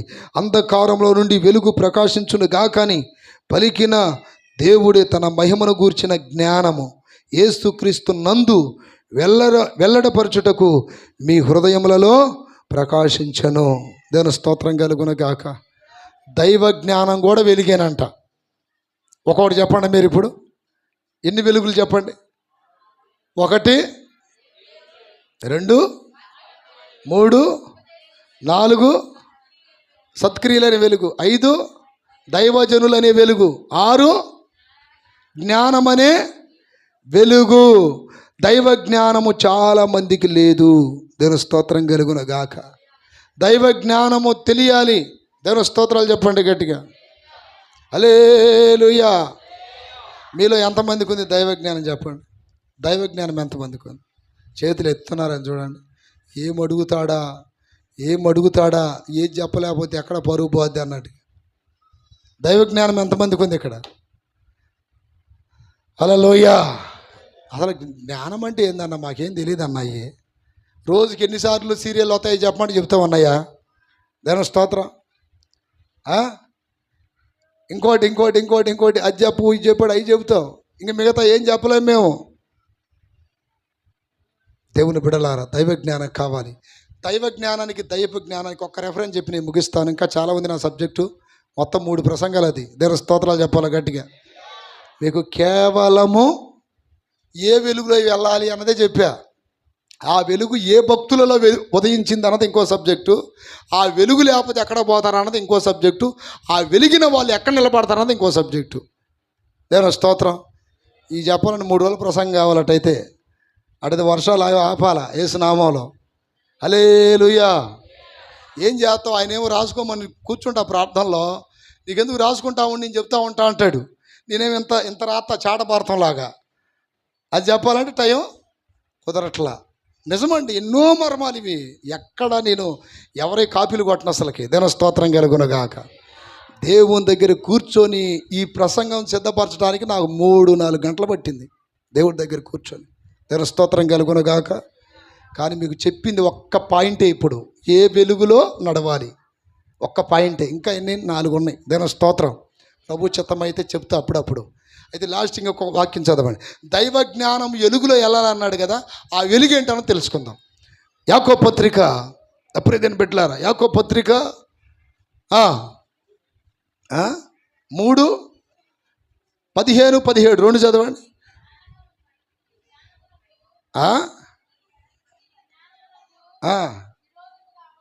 15 పై నుండి దిగి వచ్చినది కాక. మైక్ లేదంటమ్మా నీకు. మైక్ ఎందుకు పక్కన పెట్టావు? చదువు. పై నుండి దిగి వచ్చినది కాక. పై నుండి దిగి వచ్చినది కాక. భూ సంబంధమైనది. చూడండి, ఇది పై నుండి వచ్చినది కాక భూ సంబంధమైనది, ప్రకృతి సంబంధమైనది, దయ్యముల జ్ఞానము వంటిది. ఆగండి. దయ్యపు జ్ఞానం అంట. ఏ జ్ఞానం అంటే? దయ్యపు జ్ఞానం ఉందంటే దైవ జ్ఞానం కూడా ఉంటుందనే అర్థం. దేవుని స్తోత్రం. దయ్యపు జ్ఞానం ఉందంటే దైవ జ్ఞానం కూడా ఉంటుందనే కదా అర్థం. ఈ దయ్యపు జ్ఞానం ఏంటంటే అపవిత్రపరిచేది. దయ్యపు జ్ఞానం ఏంటంటే భూ సంబంధంగా మనల్ని, మన మైండ్ ఏ కాడికి ఈ పశువులు చూసినట్టు కిందకు చూసేటట్టు చేస్తుంది. ఈ లోక సంబంధమైన వాటి కొరకు పోరాడేటట్టు చేస్తుంది. కానీ పర సంబంధమైన జ్ఞానం అర్థం కాదు. అందుకని ఈ లోకంలో చాలామంది ఈ దయ్యపు జ్ఞానంతోనే నింపబడి తామేదో గొప్ప ప్రావీణ్యత చెందాం, గొప్ప వాళ్ళం అనుకుంటున్నారు. కానీ క్రైస్తవ సంఘానికి, సేవకులకి, దేవుని బిడ్డలకి మరొక జ్ఞానాన్ని దేవుడు పరలోకం నుండి భూమి మీదకు తీసుకొచ్చాడు. అది 17వ వాక్యంలో రాయబడింది. చదవండి, ఏమని రాయబడింది అక్కడ? పై నుండి వచ్చు జ్ఞానము మొట్టమొదట చూడండి. మొట్టమొదటి ఏంటంటే అది పవిత్రమైనది. అందరూ వందనాలు చెప్పుకోండి. పక్కన వాళ్ళకి వందనాలు చెప్పండి ఒకసారి. ప్రాముఖ్యంగా అత్తలకు చెప్పండి. ముందు అత్త కోడలు చెప్పుకోండి. ఎన్ని మాటలు అనుకొని ఉంటారో పాపం. దేవుని స్తోత్రం. హల్లెలూయా. ఈ మధ్య విచిత్రం ఏంటంటే కొంతమంది వాళ్ళకి సంబంధించిన వాళ్ళ లోపాలని నాకు చెప్తారా. నేను వాళ్ళ ఇంటికి కానీ పోతే అబ్బో ఏం రాసుకొని పూసుకొని తిరుగుతుంటారు. మళ్ళీ అప్పుడు నాకు అనిపించింది, నువ్వు చెప్పావు లాస్ట్కి మేము వెర్రి వాళ్ళమంటారా? దాని స్తోత్రం. అన్ని చెబితివి కదా, వాడి గురించి అన్ని చెబితివి, ఆమె గురించి అన్ని చెబితివి, మళ్ళీ నేను ఆడబాగానే మీరిద్దరు రకమైన నన్ను అంటుంటారు అన్నట్టుగా. అంటే ఇక్కడ చూడండి, చాలామందికి ఈ నటన, ప్రేమలో నటన ఏదంటారు చూడండి, ఏదో కాసేపు అట్ట, మళ్ళీ ఆ దగ్గర లేరనుకోండి, మా అక్కట్ట, మా చెల్లిట్ట, మా తమ్ముడిట్ట, మా అన్నట్ట. ఇది ఈ మానుకోవాలి దేవుని బిడ్డలో. అది దైవ జ్ఞానం కాదు, అది పవిత్రమైనది. ఏంటి చెప్పండి? పవిత్రమైనది. దేవుని స్తోత్రం కలుగునగాక. ఇప్పుడు ఈ జ్ఞానం అనే వెలుగులో సంఘం వెళ్ళాలి. ఈ జ్ఞానం అనే వెలుగులో వెళ్ళాలి దేవుని బిడ్డలో. దేవుని స్తోత్రం కలుగునగాక. స్తోత్రం కలుగునగాక. వాక్యం చెప్తున్న మాట ఏంటి అక్కడ? మొట్టమొదటి అది పవిత్రమైనది, రెండోది సమాధానకరమైనది. పవిత్రమైనది అన్నప్పుడు నీకు అపవిత్రమైన మాటలు ఎందుకు వస్తున్నాయి? అపవిత్రమైన చూపులు ఎందుకు వస్తున్నాయి? సరే వస్తున్నాయి అనుకో, ఆ చూపులు అపవిత్రమైనవి, అపవిత్రమైన మాటలు వస్తున్నాయి అనుకో, నువ్వేం చేయాలి? అయ్యో నేను దైవ జ్ఞానంలో వెళ్ళట్లేదే. ఏ జ్ఞానంలో వెళ్తున్నా?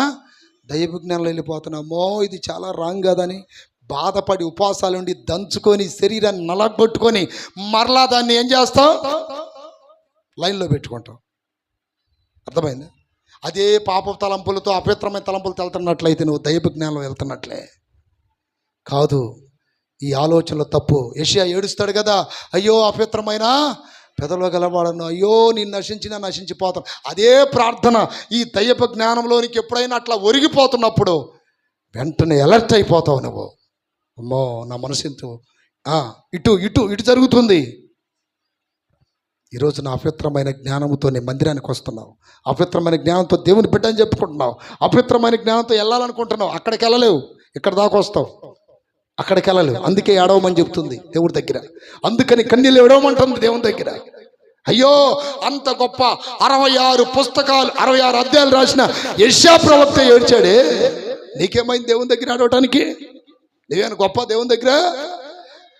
పరిశుద్ధత లేకుండా ఎవరు దేవుణ్ణి చూడలేరు. ఎన్నటెన్నటికి పరిశుద్ధత ఆయన మందిరానికి అనుకూలము.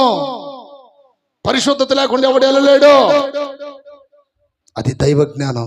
పరిశుద్ధంగా ఉంటున్నాం, పవిత్రంగా ఉంటున్నాం, చాలా జాగ్రత్తగా ఉంటున్నాం, మాటలు, చూపులు, తలంపులు. దేవుని స్తోత్రం కలుగునుగాక. పవిత్రమైనది. రెండోదంట సమాధానకరమైనది. ఇప్పుడు చెప్పుకోండి వందనాలు. ఇందాక కాదు, ఇప్పుడు చెప్పండి. పక్క ఉంటోళ్ళకి చెప్పండి. అమ్మా చెప్పండి, ఒలివా చెప్పావా మీ అత్తకే? ఇంకోసారి చెప్పు. దేన స్తోత్రం కలుగునుగాక. నేను ఎందుకు చెప్పమానా నీకు తర్వాత అర్థమైద్ది నిదానంగా. దేన స్తోత్రం కలుగునుగాక. పెట్టావా శిక్ష అన్నటవా? దేన స్తోత్రం. సమాధానంగా ఉండండి.